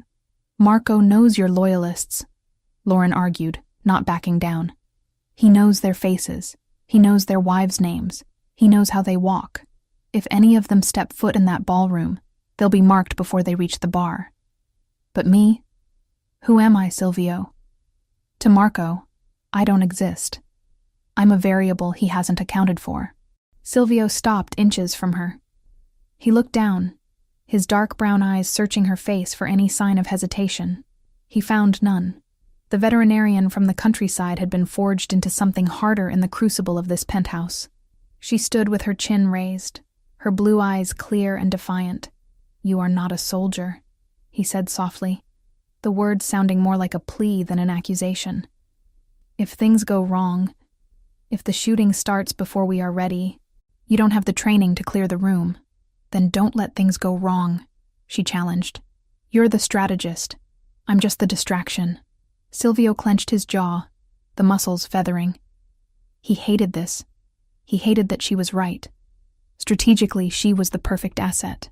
Invisible, unsuspected, intelligent. Emotionally, the idea of placing her within arm's reach of Marco, the man who had killed his brother in spirit and tried to kill him in flesh, made his blood run cold. But they were out of options. The gala was tonight. If they missed this window, Marco would solidify his power, and Silvio would be hunted until his luck ran out. "Fine," he breathed, the word heavy with resignation. "But you follow my lead. If I say we leave, we leave. If I tell you to drop to the floor, you drop. You do not hesitate. You do not try to be a hero." "I'm not trying to be a hero," Lauren said quietly. "I'm trying to get my life back." The doorbell rang, a soft, melodic chime that seemed out of place in the war room. "That will be the team," Silvio said, checking his watch. "I had Enzo send a styling crew. If we are walking through the front door, we need to look like we own the building." Lauren felt a flutter of nervousness in her stomach. "A styling crew? For a tactical insertion?" "Camouflage, Lauren," Silvio corrected. "In the jungle, you wear green. In high society, you wear silk and diamonds. If you look like a threat, they stop you. If you look like a trophy, they open the door for you." The team consisted of 3 people who bustled in with rolling racks of garment bags, cases of makeup, and an air of professional detachment that suggested they were used to clients who required discretion. They didn't ask why the windows were blacked out or why there were blueprints on the walls. They simply set up shop in the master bedroom, turning it into a chaotic salon. Silvio retreated to the guest room to prepare, leaving Lauren to the mercy of the stylists. "Mr. Ricchetti gave us specific instructions," the lead stylist, a severe woman with silver hair named Elena, said as she unzipped a garment bag. Elegant, commanding, but distracting. He wants eyes on you, not on him. I get it, Lauren muttered, sitting in the chair as another assistant began prepping her hair. I'm the shiny object. You are the armor, Elena corrected gently. She spun the rack around. He rejected the pastels. He said you aren't a debutante. He rejected the black. He said you aren't mourning anyone yet. She pulled a dress from the center of the rack. The fabric caught the light, shimmering with a depth that was mesmerizing. He chose this one. It was a deep, rich burgundy. Not bright red, not purple, but the color of expensive wine or oxygenated blood. It was made of heavy silk satin that looked like liquid. Lauren stood up and touched the fabric. It was cool and smooth. It's intense. It's power, Elena said. Try it on. The transformation took 2 hours. Lauren watched in the mirror as the country vet disappeared. Her sun-bleached hair was smoothed into glossy Hollywood waves that cascaded over one shoulder. Her makeup was applied with architectural precision, contouring that sharpened her cheekbones, a smoky eye that made the blue of her irises pop with startling intensity, and a lip color that matched the deep wine of the dress. But it was the dress itself that changed her. When she stepped into it, the silk molded to her body like a second skin. It had a high neck in the front, deceptively modest. But when she turned, the back plunged dangerously low, exposing her spine down to the curve of her waist. It was elegant, fatal, and undeniably bold. It didn't ask for attention. It demanded it. Lauren looked at herself in the full-length mirror. She didn't recognize the woman staring back. This woman looked capable of murder. This woman looked like she belonged at the right hand of a devil. Perfect. Elena whispered, stepping back. Wait here. I'll tell him you're ready. The stylist packed up with efficient speed and left the apartment, leaving a lingering scent of hairspray and expensive powder. The silence returned, but it felt different now. It was the silence of a held breath. Lauren walked out of the bedroom and into the expansive living area. The lights had been dimmed for the evening. Silvio was waiting for her by the window, his back to her. He was wearing a tuxedo. It was cut to perfection, accommodating the holster he undoubtedly wore beneath the jacket. He looked broad, imposing, and devastatingly handsome, in the way a thunderstorm is beautiful, dark, powerful, and dangerous to be near. Silvio, she said softly. He turned. For a moment he didn't breathe. He didn't speak. He just looked at her. His gaze traveled from the hem of the burgundy gown, up the fluid line of her body, lingering on the exposed skin of her arms, and finally resting on her face. It wasn't just desire in his eyes, though there was plenty of that, a raw, burning hunger that made Lauren's knees weak. It was reverence. It was the look of a man seeing a weapon he hadn't realized was loaded. He walked toward her, his movements slow, deliberate. He stopped a foot away, afraid to touch her, afraid to break the image. I thought I knew what you looked like, he murmured, his voice husky. I was wrong. Is it too much? Lauren asked, feeling suddenly exposed despite the high neckline. The color is a warning, Silvio said. It tells them exactly what you are. And what am I? Dangerous, he whispered. He reached into his pocket and pulled out a long velvet box. He didn't hand it to her. He opened it. Inside lay a necklace that made the breath catch in her throat. It was a string of rubies, dark and pigeon blood red, set in heavy platinum with diamonds scattered like stars between them.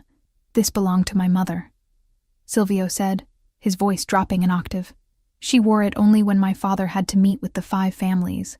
It was her way of showing them that the Ricchettis did not bow. Silvio, I can't, Lauren started, terrified by the weight of the history in his hands. This is priceless. It is protection. He interrupted gently. In our world, jewelry is a language. If you walk in there wearing this, the old guard will know. They will know you are under my direct protection. It tells them that to touch you is to declare war on me. He stepped behind her. Lauren lifted her hair, exposing the vulnerable nape of her neck. She felt the cold metal of the necklace settle against her skin, heavy and substantial. Then she felt his warm, rough fingers fumbling slightly with the clasp. His breath ghosted against her bare shoulder, sending a shiver racing down her spine. "There," he whispered, his hands lingering on her shoulders for a moment before dropping. Lauren turned to face him again. The rubies burned against her skin, matching the dress perfectly. "Do I look like a Richetti?" she asked, a challenge in her voice to mask her fear. Silvio looked at her, his eyes dark and unreadable. He reached out, taking her hand and raising it to his lips. He kissed her knuckles, not a gentlemanly peck, but a pressing, possessive kiss that lasted too long. "You look like a queen," he said against her skin.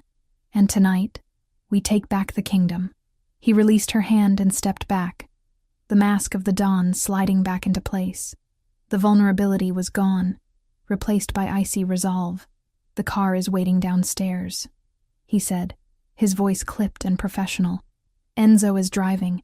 We have earpieces in the car. Once we cross the threshold of the hotel, we are live. Remember the signal. If I touch my tie, you separate and head for the ladies' room near the service corridor. That's where the ventilation access is." "I remember," Lauren said. She took a deep breath, steeling herself. "Let's go." They walked to the private elevator in silence. The doors slid open, revealing the mirrored interior. As they descended, Lauren watched their reflection. The man in the tuxedo and the woman in the burgundy silk. They looked like the perfect couple. They looked like royalty. But as the numbers on the display ticked down, 30, 29, 28, Lauren knew the truth.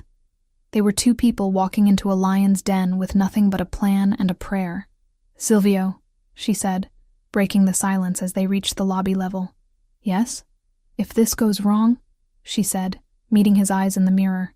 "If we don't walk out, we walk out." He cut her off, turning to face her as the elevator slowed. He grabbed her face in his hands, forcing her to look at him. The intensity of his gaze burned through her. "We walk out, Lauren, because I am not letting you die in a dress like that. You are going to live to take it off." The elevator chimed. The doors opened. The lobby was empty except for the concierge, who looked up and froze, visibly stunned by the couple emerging from the shadows. Silvio offered her his arm. "Ready?" Lauren took it. She felt the hard muscle beneath the expensive wool of his jacket. She felt the gun pressing against his side. She felt the rubies heavy on her throat. "Ready," she lied. They stepped out into the cool night air where the black limousine waited. The city of Chicago sprawled out before them, a grid of lights and shadows. Somewhere in that grid, Marco was raising a glass, thinking he had won. He was wrong. Silvio held the door for her, and as Lauren slid into the darkness of the car, the silk of her burgundy dress rustling like whispered secrets, she left the last of her fear on the sidewalk. Tonight, she wasn't the victim. Tonight, she was the vengeance. The limousine glided to a halt in front of the Drake Hotel, the tires crunching softly against the pristine pavement of the drop-off zone. Outside the tinted windows, the world was a blur of frenetic energy. Flashbulbs erupted like miniature lightning storms, illuminating the red carpet where the elite of Chicago's underworld mingled with legitimate high society under the guise of the Unity Gala. It was a charity event on paper, raising money for inner-city hospitals, but in practice, it was a summit. A place where truces were measured in champagne flutes and betrayals were whispered behind manicured hands. Inside the car, the silence was absolute. Silvio Richetti sat in the shadows, his profile carved from granite, his dark brown eyes fixed on the entrance. He didn't look like a man who had spent the last 3 weeks bleeding out in a safe house. He looked immortal. The tuxedo fit him with military precision, the stark white of his shirt contrasting with the deep tan of his skin. He adjusted his cufflinks, heavy gold knots, and turned to Lauren. "Remember," he said, his voice low, vibrating through the small space between them. "Breathe. You are not Lauren Cole, the veterinarian. You are the woman who holds the leash of the most dangerous man in this city. Walk like it." Lauren nodded, her hands smoothing the silk of the burgundy dress over her thighs. The fabric felt cool to the touch, a liquid armor that she had donned to go to war. The ruby necklace at her throat felt heavy. a physical weight that reminded her of the stakes. "I'm ready," she lied, her heart hammering against her ribs like a trapped bird. "Enzo is at the north exit," Silvio murmured, tapping the small earpiece hidden in his right ear. "The weapons are in the ventilation shaft of the third-floor linen closet. But we won't need them if you play your part. Marco is a narcissist. He will want to gloat before he takes the crown. We use that." The driver opened the door. The noise of the city rushed in. Shouts of photographers, the murmur of the crowd, the distant wail of a siren. Silvio stepped out first. He buttoned his jacket, scanned the perimeter with a single, sweeping glance, and then turned to offer his hand to her. Lauren took it. As she stepped out into the flashing lights, she felt the shift in the atmosphere. It wasn't just attention. It was shock. A ripple went through the crowd nearest to the curb. Whispers ignited like dry tinder. "Richetti. He's alive. It's him." They walked up the red carpet, not rushing. Silvio moved with a predatory grace that forced people to part before him. He didn't acknowledge the cameras. He didn't acknowledge the stunned gasps of the lower-level mobsters who had spent the last week jockeying for position in his absence. He kept his hand firmly on the small of Lauren's back, a gesture that was possessive, protective, and unmistakably claiming. When they reached the heavy gold doors of the Gold Coast room, the security detail, men hired by Marco, froze. They recognized Silvio. Their hands twitched toward their earpieces, panic widening their eyes. "Good evening," Silvio said. His voice was calm, pleasant even, but it carried the threat of a loaded gun. "I believe I'm expected." The lead guard swallowed hard, his face draining of color. He stepped aside without a word.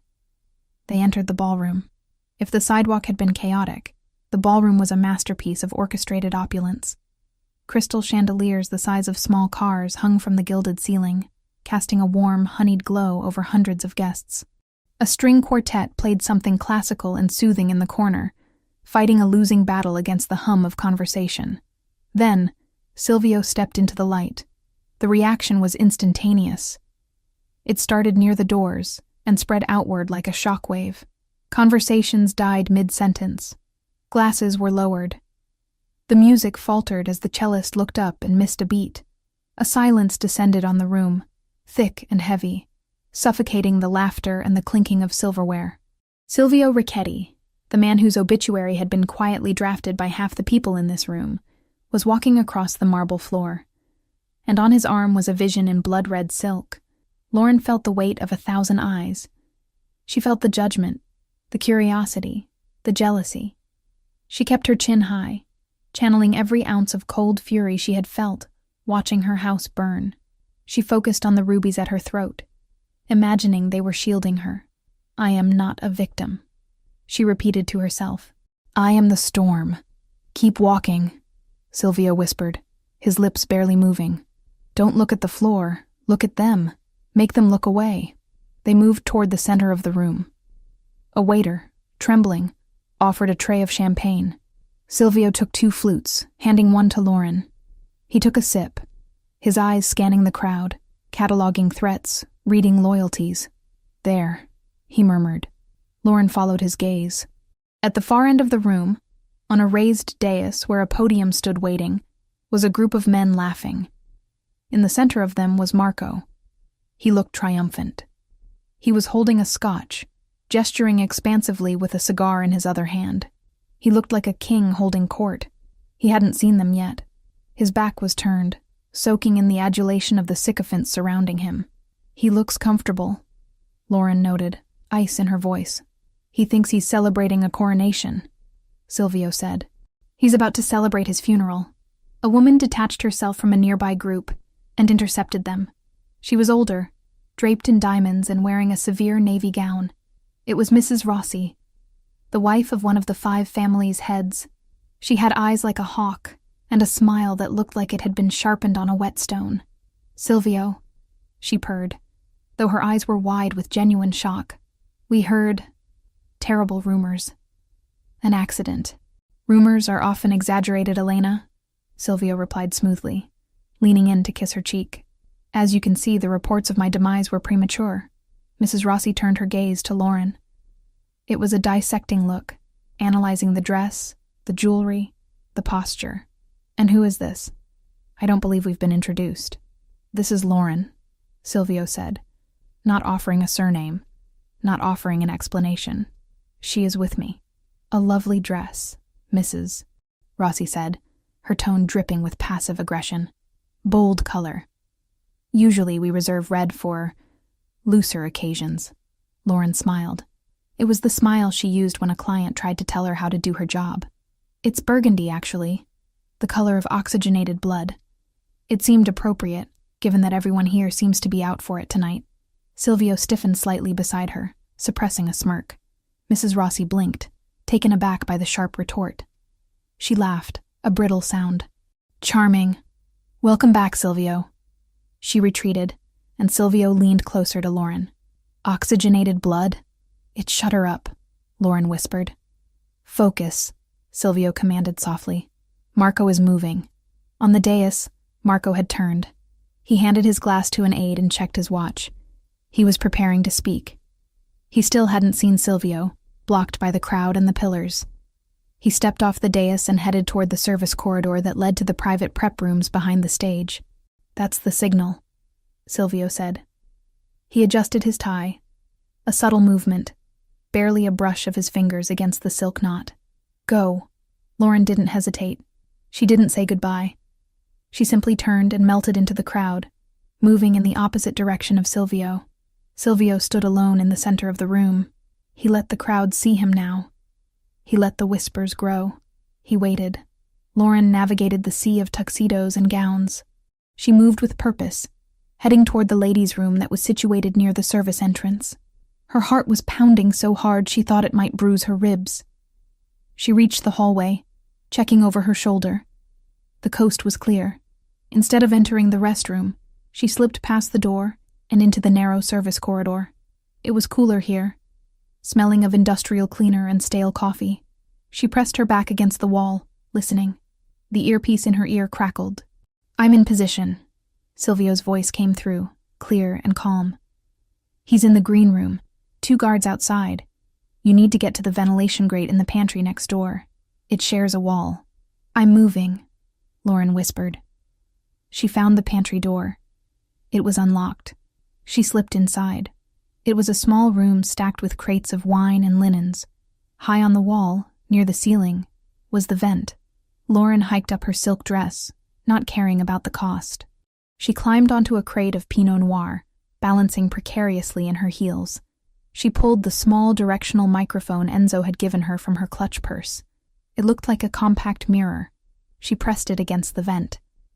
Voices drifted through, muffled at first, then clearer as she adjusted the frequency. "Nervous, Marco? You're sweating." A rough voice. "Unknown." "I'm not nervous."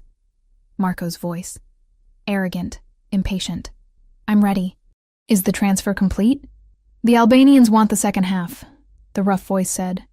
"They said the job was messy. The house burned, but they didn't find the body." Lauren's breath hitched.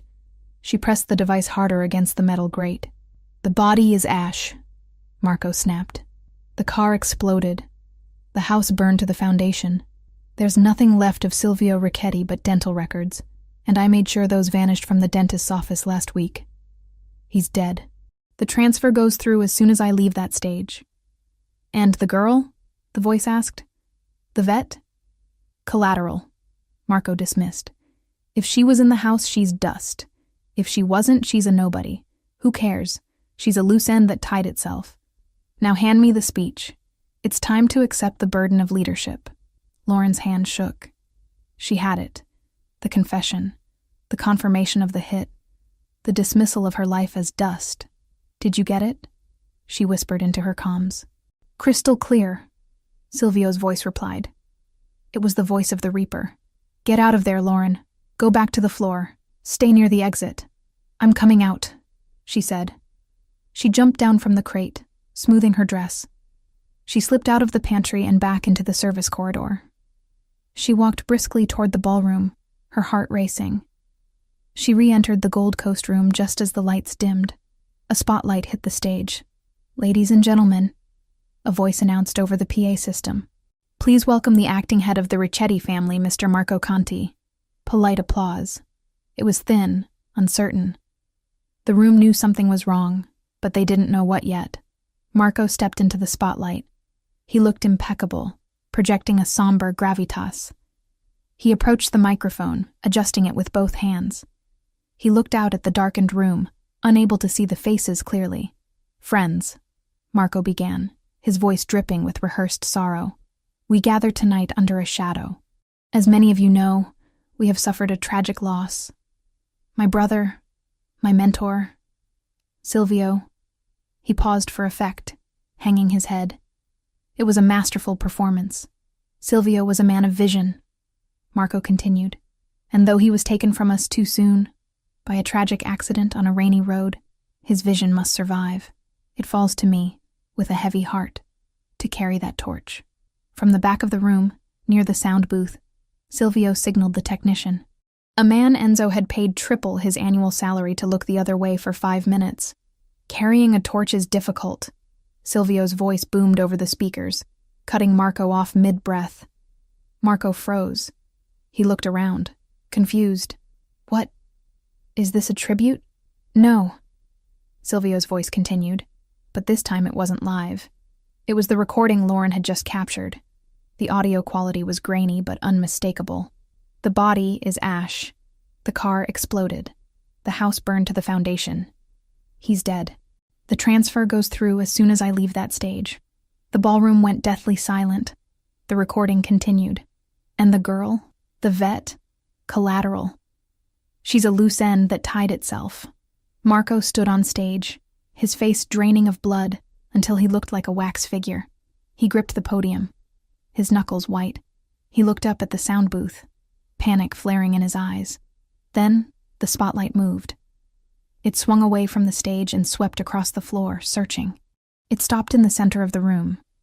Silvio Ricchetti stood there. He held a glass of champagne in one hand, the other tucked casually in his pocket. He looked up at the stage, his expression bored, almost disappointed. "You never could improvise, Marco," Silvio said. He didn't need a microphone. His voice carried through the stunned silence of the room. Marco stumbled back from the podium. It's a trick, a deep fake. He's dead." "I look very alive for a ghost," Silvio said, taking a slow step forward. The crowd parted. They scrambled to get out of the way, creating a wide, clear path between the true Don and the usurper. "Security!" Marco screamed, pointing a shaking finger at Silvio. "Remove him! He's an imposter!" The security guards, the men Marco had paid, looked at Silvio. They looked at the calm, lethal confidence radiating off him. They looked at Marco, sweating and screaming on stage. In the Mafia, you don't bet on the hysterical man. You bet on the quiet one. The lead guard crossed his arms and stepped back against the wall. He did nothing. "No one is coming, Marco," Silvio said, walking closer. His footsteps on the marble echoed like gunshots.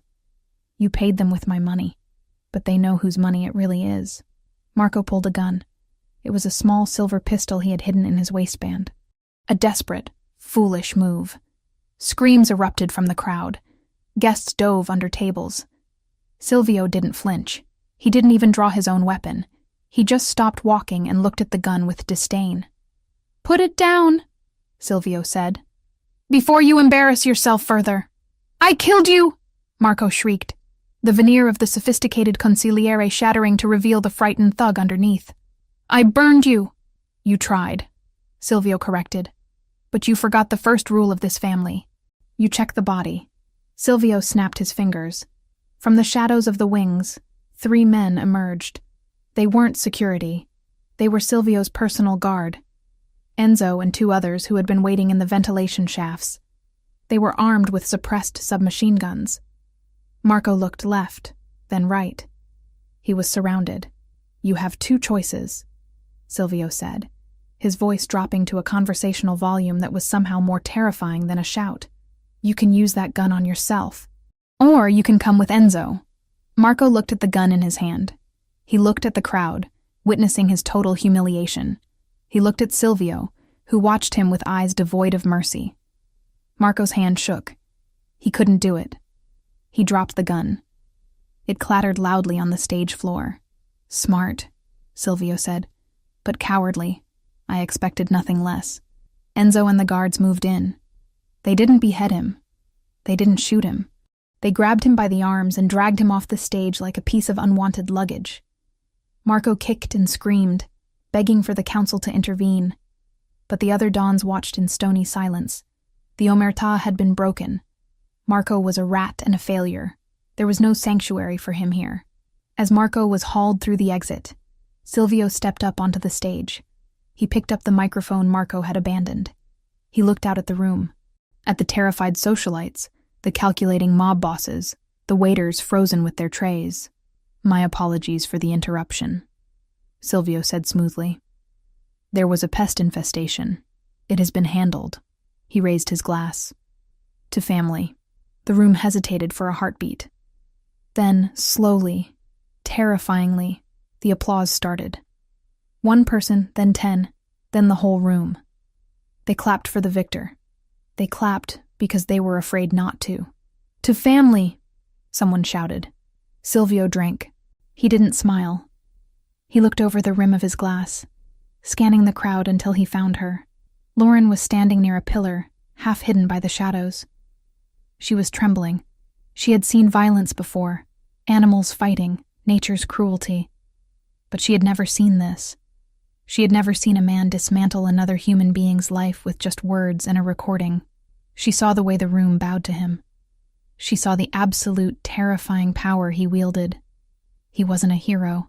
He was a monster who had learned to wear a tuxedo, and she was the one who had opened the gate for him. Silvio's eyes locked onto hers. Across the ballroom, the connection was electric, heavy with adrenaline and blood. He nodded to her, a barely perceptible dip of his chin. "We did it." Lauren touched the ruby necklace at her throat. It felt colder now. She raised her own champagne glass, her hand shaking slightly, and took a sip. The wine tasted like vinegar. The words she'd heard through the hotel vent, collateral, dust, echoed under the applause, riding the heat of the spotlights and the smell of cordite. The music started again. The quartet played a waltz, frantic to cover the awkwardness of an attempted coup. The chatter resumed, louder and more manic than before. The world of the Mafia spun on, indifferent to the man who had just been dragged to his death. Silvio stepped off the stage and began to walk toward her. The crowd parted for him again, but this time they bowed their heads. He was the king of Chicago, risen from the ashes, and as he closed the distance, Lauren realized with a jolt of clarity that the dangerous part wasn't the car crash, or the fire, or the traitor. The dangerous part was that she didn't want to run away. She wanted to see what he would do next. "Dance with me," Silvio said when he reached her. It wasn't a question. Lauren set her glass down on a passing tray. She stepped into his arms. He pulled her close, his hand burning against the silk on her lower back. They moved together, swaying to the music, surrounded by enemies who were now pretending to be friends. "Is it over?" she whispered against his lapel. "The battle is over," Silvio murmured, his lips brushing her ear. The war is just beginning." He spun her, the burgundy dress flaring out like a pool of blood on the marble floor. And for the first time that night, Silvio Ricchetti smiled. It was the smile of a wolf who had just cleared the forest of competitors. "And you," he whispered, "were magnificent." Lauren closed her eyes, letting the music and the fear wash over her. She was alive. He was alive. And God help her, she had never felt more powerful. The silence inside the limousine on the ride back to Wacker Drive was heavy, not with the comfortable quiet of shared victory, but with the suffocating weight of things left unsaid. The city of Chicago blurred past the tinted windows, a streak of neon and rain-slicked asphalt, indifferent to the fact that its hierarchy had just been violently rearranged. Lauren Cole sat in the corner of the leather seat, the burgundy silk of her dress pooled around her like spilled wine. The adrenaline that had sustained her through the gala, through the confrontation with Marco, and through the terrifying waltz in the arms of a killer, was beginning to drain away. In its place was a bone-deep exhaustion, and a trembling in her hands she couldn't quite suppress. She looked at Silvio. He was staring out the window, his jaw set in a line of granite. The warmth he had shown her on the dance floor, the possessive heat of his hand on her back, the whisper against her ear, had evaporated the moment the heavy doors of the Drake Hotel had closed behind them.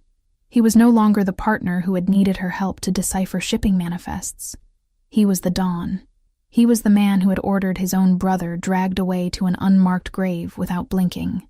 "You're quiet," Lauren said, her voice sounding too loud in the hermetically sealed cabin.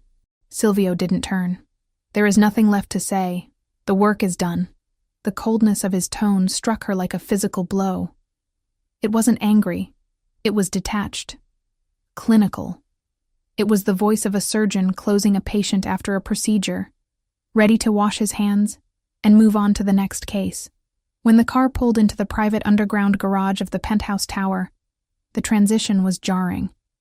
The harsh fluorescent lights buzzed overhead as Enzo opened the door. Silvio stepped out first, adjusting his cufflinks, his movements fluid and unhampered by the healing wound in his side. He didn't offer her his hand this time. Lauren stepped out onto the concrete, her heels clicking, echoing in the cavernous space. She followed him to the elevator, the silence stretching between them until it felt like a third passenger. The ride up to the penthouse took 40 seconds. Lauren watched the numbers tick upward, feeling a strange sense of vertigo. 3 weeks ago, she had come up here as a fugitive with a dying man. Now she was returning as a queen who had helped reclaim a kingdom. Yet she felt more precarious than ever. The elevator doors slid open. The penthouse was exactly as they had left it. The maps on the walls, the laptops humming on the kitchen island, but the energy had shifted. The war room atmosphere was gone, replaced by the sterile chill of a museum after hours. Silvio walked straight to the bar. He poured a single glass of amber liquid, whiskey, neat, and downed it in one swallow. He didn't pour one for her. He placed the heavy crystal glass down on the marble counter with a sharp clack, and finally turned to face her. "Enzo will be up in 10 minutes to collect the equipment," Silvio said. "You should change." Lauren stood in the center of the room, feeling foolish in her gown and diamonds. "Change? Is that it? We just go back to normal?" "There is no normal," Silvio corrected, his dark eyes flat and unreadable. "There is the mission, and there is the aftermath. The mission is complete. Marco is handled. The council has realigned. The threat to my life and yours is neutralized." "Neutralized," Lauren repeated, the word tasting bitter. "Is that what you call what happened to Marco?" "I call it necessary," Silvio said. He walked around the island, putting distance between them. He picked up a thick manila envelope that had been sitting next to his laptop. He held it for a moment, his thumb brushing over the seal, before sliding it across the marble surface toward her. "This is for you," he said. Lauren looked at the envelope. It was thick, substantial. "What is it?" "Payment," Silvio said. The word hung in the air, ugly and transactional. Lauren felt a flush of heat rise up her neck, born of humiliation and sudden, sharp anger. She walked to the counter and picked up the envelope. Her hands shook as she opened the clasp. She pulled out the contents. It wasn't cash. It was a stack of legal documents. On top was a deed for a property in Montana, a fully equipped state-of-the-art veterinary clinic with an attached residence on 40 acres of land. The price listed was astronomical, and it was marked paid in full. Beneath the deed was a passport. Lauren opened it. The photo was hers, taken from a security camera feed in the penthouse, she realized with a jolt. But the name was different. Elena Vance.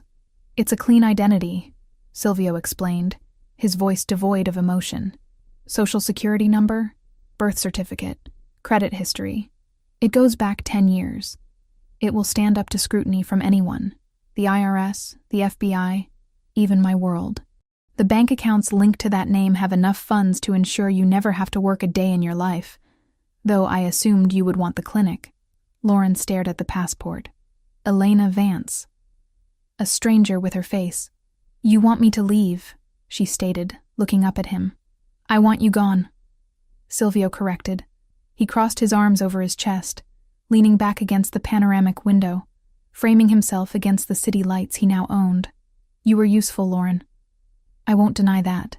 Your skills, your adaptability, they were assets I needed while I was incapacitated. But I am no longer incapacitated. Useful, Lauren whispered. She dropped the passport onto the counter.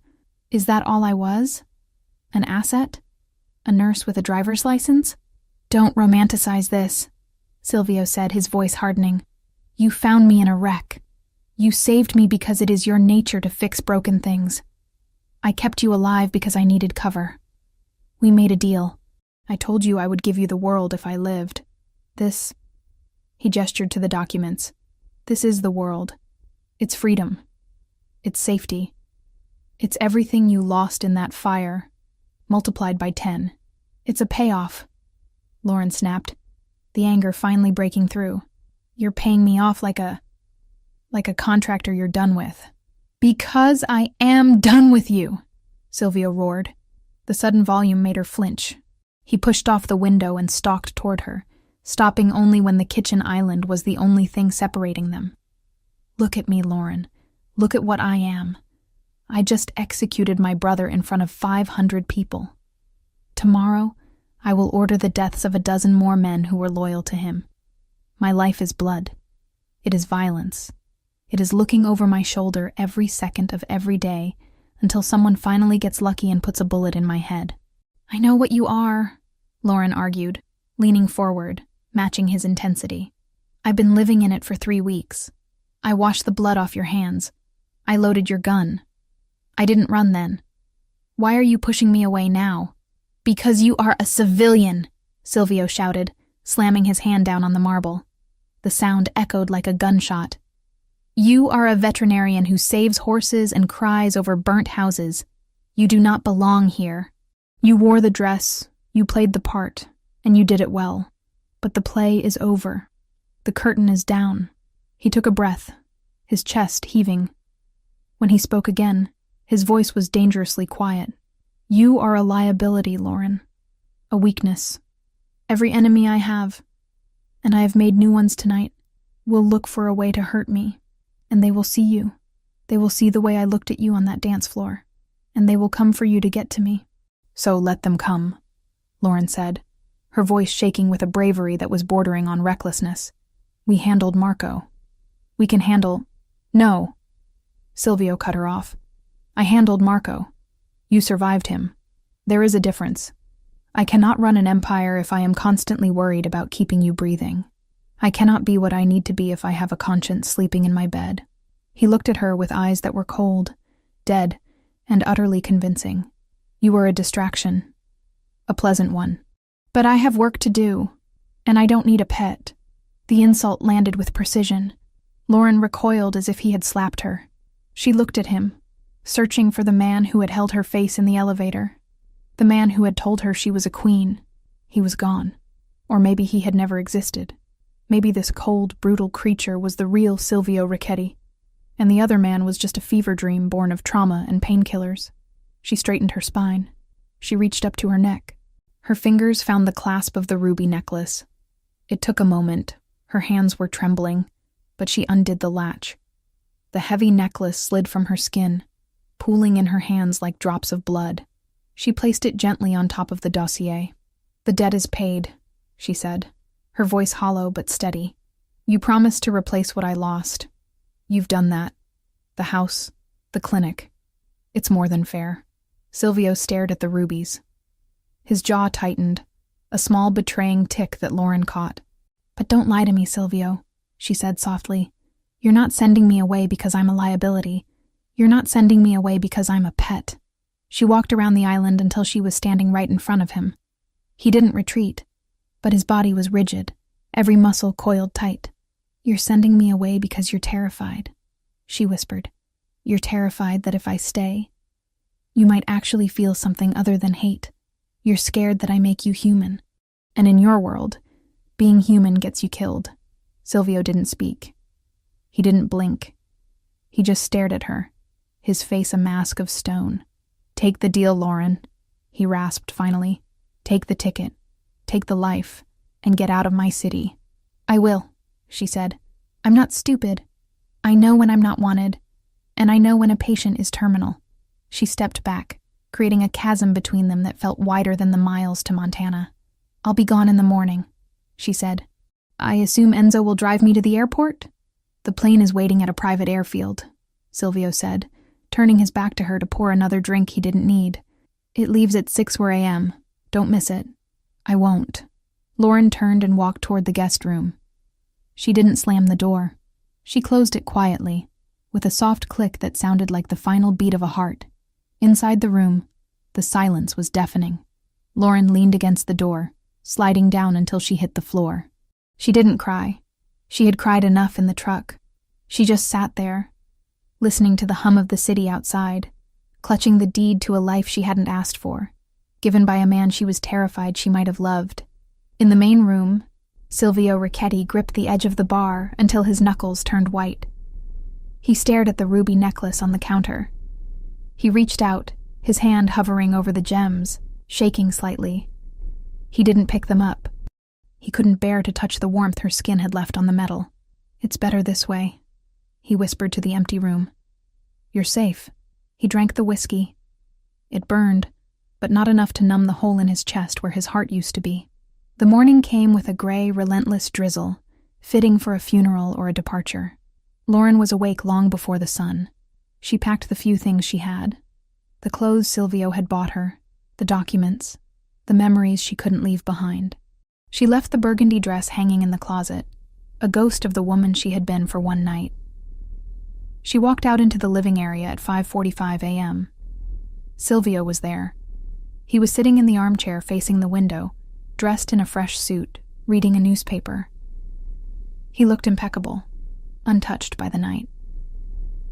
"The car is downstairs," he said without looking up. "Okay," Lauren said. She hesitated, her hand on the handle of her suitcase. "Silvio." He lowered the paper slowly. He looked at her. His eyes were tired, red-rimmed, betraying the nonchalance of his posture. "Thank you," she said, "for saving my life. We are even," he said. "Goodbye, Elena." He used the fake name. It was a deliberate cruelty, a way to sever the tie completely. He was telling her that Lauren Cole was dead, buried in the ashes of the farmhouse. Lauren flinched, but she nodded. "Goodbye, Silvio." She walked to the elevator. She pressed the button. When the doors opened, she stepped inside and turned around. Silvio hadn't moved. He was staring at his paper, or pretending to. He didn't look up as the doors began to slide shut. Lauren watched the sliver of the penthouse disappear. The last thing she saw was his hand, gripping the paper so hard the paper tore. Then the doors closed, and she was dropping. Down, down, down, away from the sky, away from the power, back to the earth where she belonged. Up in the penthouse, the moment the elevator mechanism clicked, signaling her descent, Silvio threw the glass of whiskey he had been nursing against the far wall. It shattered with a violent crash. Amber liquid and crystal shards sprang across the map of Chicago. He stood up and walked to the window, pressing his hand against the glass, looking down at the street 30 stories below. He watched as the black SUV pulled out of the garage and merged into the early morning traffic, heading west. Heading away, he watched until the taillights were swallowed by the rain and the distance.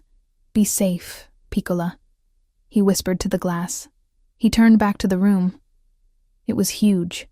It was luxurious. It was the seat of absolute power in the city. And it was completely, devastatingly empty. Silvio Ricchetti walked to his desk. He sat down. He pulled a stack of files toward him, the list of Marco's associates who needed to be purged. He uncapped his pen. The king was back on his throne, and he had never felt more like a prisoner. The wind in Montana had a different voice than the wind in Chicago. In the city, the wind screamed against glass and steel, angry and trapped. Here, in the vast, white silence of the valley, it howled with a lonely, ancient sorrow that seeped through the walls of the clinic and settled deep in Lauren Cole's bones. 4 months. It had been 122 days since she had walked out of the elevator on Wacker Drive, leaving behind a shattered glass of whiskey and a man who had looked at her like she was a ghost he was trying to exorcise. Time hadn't really moved since then. It still lived in the smell of gasoline and wet drywall whenever she closed her eyes, in the memory of the way he'd looked at her as if trying to exorcise a ghost instead of the woman who had dragged him back from the edge. Lauren, or Elena Vance as the locals knew her, stood in the sterile operating theater of the clinic Silvio had bought for her. It was a magnificent facility, over-equipped and overfunded, a diamond dropped in the middle of cattle country. The heated floors, the digital X-ray machines, the recovery stalls padded with memory foam. It was every veterinarian's dream, and it felt exactly like what it was. A golden cage. She finished wrapping the leg of a border collie that had gotten tangled in a barbed wire fence. The dog, a stoic creature named Buster, thumped his tail weakly against the stainless steel table. "You're good to go, buddy," Lauren whispered, scratching him behind the ears. "Stay away from the fence lines, okay?" She carried the dog out to the waiting room where an old rancher named Mr. Henderson was twisting his hat in his hands. He looked at Lauren with the same mixture of gratitude and curiosity that everyone in town seemed to have. Who was this woman who appeared out of nowhere with unlimited funds and hands that could stitch a vein with surgical precision? "What do I owe you, Miss Vance?" Mr. Henderson asked, reaching for a worn leather wallet. "Nothing," Lauren said, the standard answer she gave everyone. "Put it on the tab." There was no tab. There was no billing system. The operating costs of the clinic were paid automatically from a trust fund managed by a law firm in the Caymans. Every bottle of medicine, every kilowatt of electricity, every bag of feed was paid for by blood money. She was washing Silvio's conscience one healed animal at a time. Mr. Henderson frowned, uncomfortable with the charity. "That doesn't feel right, ma'am. Bring me a pie next week," Lauren said, forcing a smile that felt tight on her face. "Apple." Now when the rancher left, the silence returned, heavier than before. Lauren locked the front door and flipped the sign to closed. It was only 4 p.m., but the winter sun was already dipping behind the sapphire mountains, painting the snow in shades of bruised purple and gray. She walked to the large window at the front of the clinic. The view was breathtaking. Acres of pristine pine forest and snow-covered pastures. It was the peace she had told herself she wanted. It was the safety Silvio had promised. And she hated it. She hated the quiet. She hated the safety. Every night, she lay in the king-sized bed in the attached residence, listening for the sound of an elevator, for the hum of a server, for the heavy tread of footsteps that meant danger and life. She missed the smell of ozone and expensive cologne. She missed the fear, because the fear had made her feel alive. She turned away from the window, intending to go to the back and sterilize instruments she hadn't even used, just to keep her hands busy. Then she heard it. It was a sound that didn't belong in this valley. It wasn't the rattle of a diesel pickup truck or the whine of a snowmobile. It was the low, throaty purr of a high-performance engine. Lauren froze. Her heart gave a single, violent kick against her ribs. She turned back to the window. A vehicle was coming up the long, winding driveway that she had shoveled by hand that morning. It was black. It was sleek. It was an armored SUV that looked like a scar against the white landscape. Panic flared, hot and sharp. Had Marco's loyalists found her? Had the clean identity failed? She looked around for a weapon. A scalpel. A sedative gun. Anything. But as the car pulled closer, slowing to a stop in front of the clinic, the panic dissolved into something else. Something terrified and hopeful and devastating. The engine cut. The driver's door opened. A man stepped out into the snow. He wasn't wearing a parka or heavy boots. He was wearing a long black wool coat over a dark suit, his Italian leather shoes sinking instantly into the powder. He looked ridiculous. He looked magnificent. It was Silvio. He stood by the car for a moment, looking up at the clinic, his breath puffing in white clouds in the frigid air. He looked tired. The arrogance that had armored him at the Unity Gala was gone, replaced by a weary tension in his shoulders. He looked thinner, his cheekbones sharper, his eyes shadowed. Lauren couldn't move. She couldn't breathe. She just watched him walk to the door. He didn't knock. He tried the handle. Locked. He looked through the glass. He saw her standing there in her scrubs, paralyzed. He didn't gesture for her to open it. He just waited. He waited with the patience of a man who had no other destination. Lauren walked to the door. Her hand trembled as she unlocked the deadbolt. The sound was loud in the empty room. She pushed the door open. The cold air rushed in, carrying the scent of pine and snow and him. "You're hard to find, Elena," Silvio said. His voice was rough, like he hadn't used it in days. "You knew exactly where I was," Lauren replied, her voice shaking. "You bought the map. I bought the land," he corrected. "I didn't know if you would still be on it." He stepped inside. He didn't ask for permission. He closed the door behind him, shutting out the wind. The silence that fell between them was electric, charged with 4 months of unsaid words. "What are you doing here, Silvio?" Lauren asked, wrapping her arms around herself. She felt suddenly underdressed in her simple blue scrubs and messy bun. "Is there a problem with the identity? Did someone find me?" "No one found you," Silvio said. He unbuttoned his coat but didn't take it off. He looked around the waiting room, taking in the clean lines, the expensive chairs, the peace. "The identity is perfect. Elena Vance is a ghost in the system." "Then why?" "Because the system works," Silvio said, looking back at her. "But I don't." He took a step toward her. "I haven't slept in 4 months, Lauren. I have the city. I have the power. Marco is a memory. The council eats out of my hand. I have everything I was supposed to want." "Congratulations," she said bitterly. "You won." "I lost," he said. The admission was quiet, brutal. "I sat in that penthouse every night, looking at the city, and all I could see was the empty space where you used to stand. I drank enough whiskey to drown a fleet, but I couldn't drown the silence you left behind. You sent me away," Lauren reminded him, tears pricking her eyes. "You told me I was a liability. You told me I was a pet." "I lied," Silvio rasped. He closed the distance between them in 2 long strides. He stopped just inches away, close enough that she could see the gray hairs that had appeared at his temples, close enough to feel the heat radiating from him. "I lied to you because I was terrified," he confessed, stripping away the armor of the dawn.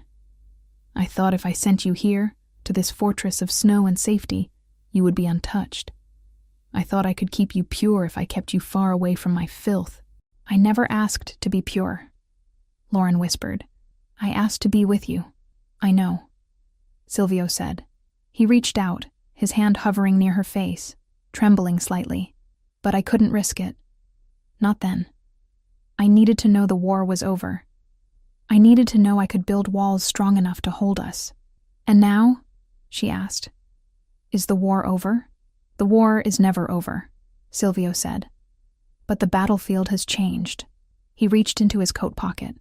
For a second, Lauren's muscle memory tensed, expecting a weapon or a dossier. But he pulled out a folded piece of paper. It wasn't legal-sized. It was a brochure.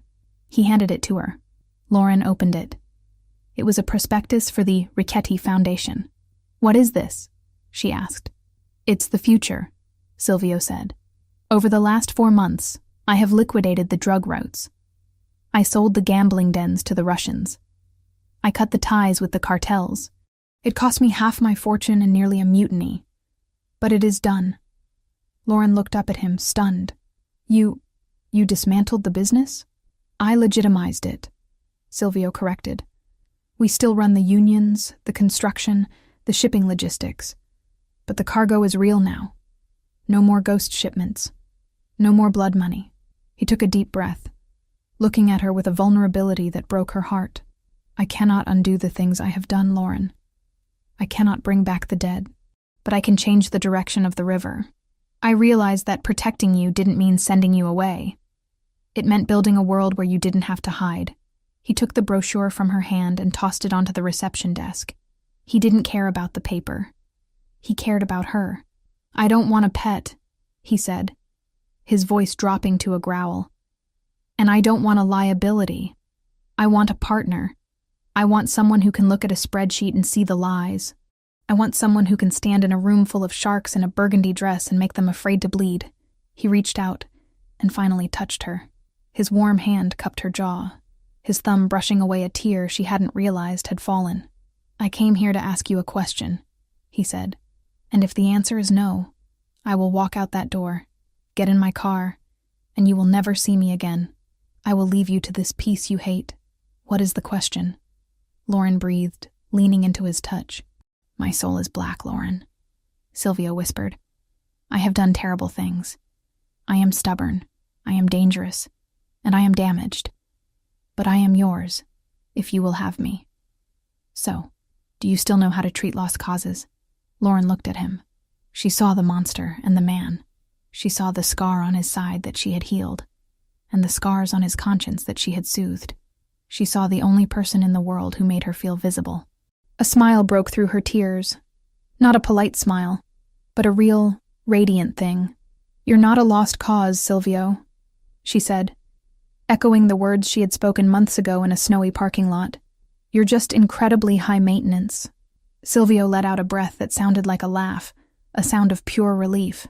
He pulled her to him, his other arm wrapping around her waist, crushing her against his chest. Then fix me, he whispered. He kissed her. It wasn't like the kiss at the gala, which had been a performance for an audience. And it wasn't like the almost kisses in the penthouse, which had been restrained by duty. This was a collision. It was desperate and hungry, tasting of winter and longing. It was the breaking of a dam. Lauren buried her hands in his hair, pulling him closer, anchoring him. She felt the cold of his coat and the heat of his skin. She felt the gun he still wore, because old habits died hard, but she didn't care.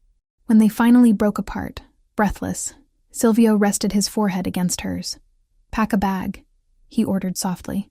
Where are we going? Lauren asked, though she already knew. Home, Silvio said. Chicago. We have a board meeting on Monday, and I believe the foundation needs a chairwoman. Lauren looked over his shoulder at the empty, perfect clinic. What about the animals? We'll hire a staff, Silvio said immediately. The best vets money can buy. We'll turn this place into a sanctuary. You can run it from the city. But you belong with me. Yes, Lauren said. I do. 1 year later, the charity gala for the Rickety Foundation was the event of the season in Chicago. The ballroom of the Palmer House was packed with the city's elite. Mayors, senators, philanthropists. The air smelled of expensive perfume and fresh lilies.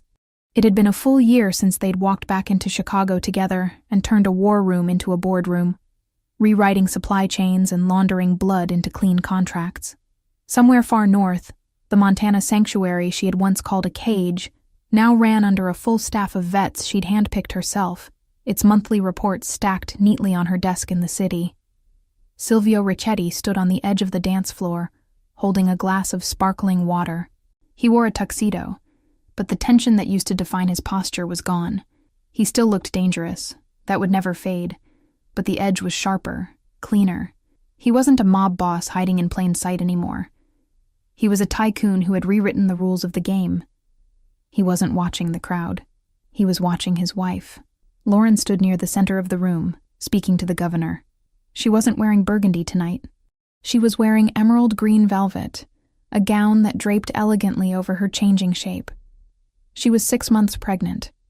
One hand rested unconsciously on the swell of her stomach as she laughed at something the governor said. She looked radiant, powerful. She held court not with fear, but with a charisma that drew people in. Enzo, now the head of legitimate security for the corporation, stepped up beside Silvio. The perimeter is clear, boss, Enzo said quietly. No threats, just donors. Good, Silvio said, not taking his eyes off Lauren. Let's keep it that way. Lauren looked up, sensing his gaze. She excused herself from the governor and walked toward him. The crowd parted for her, respectful and admiring. You look tired, Silvio said as she reached him, his hand immediately going to her waist to support her. My feet ache, she admitted, leaning into him. And your son is using my bladder as a trampoline. Silvio smiled, a genuine expression that reached his eyes. He placed his large hand over hers on her stomach. He has my energy, Silvio said. He has your stubbornness, Lauren corrected. He refused to move for the ultrasound tech for 20 minutes. He knows what he wants, Silvio said proudly. He's a Rickety. He's a Cole, Lauren countered, which means he's going to be smart enough to stay out of trouble.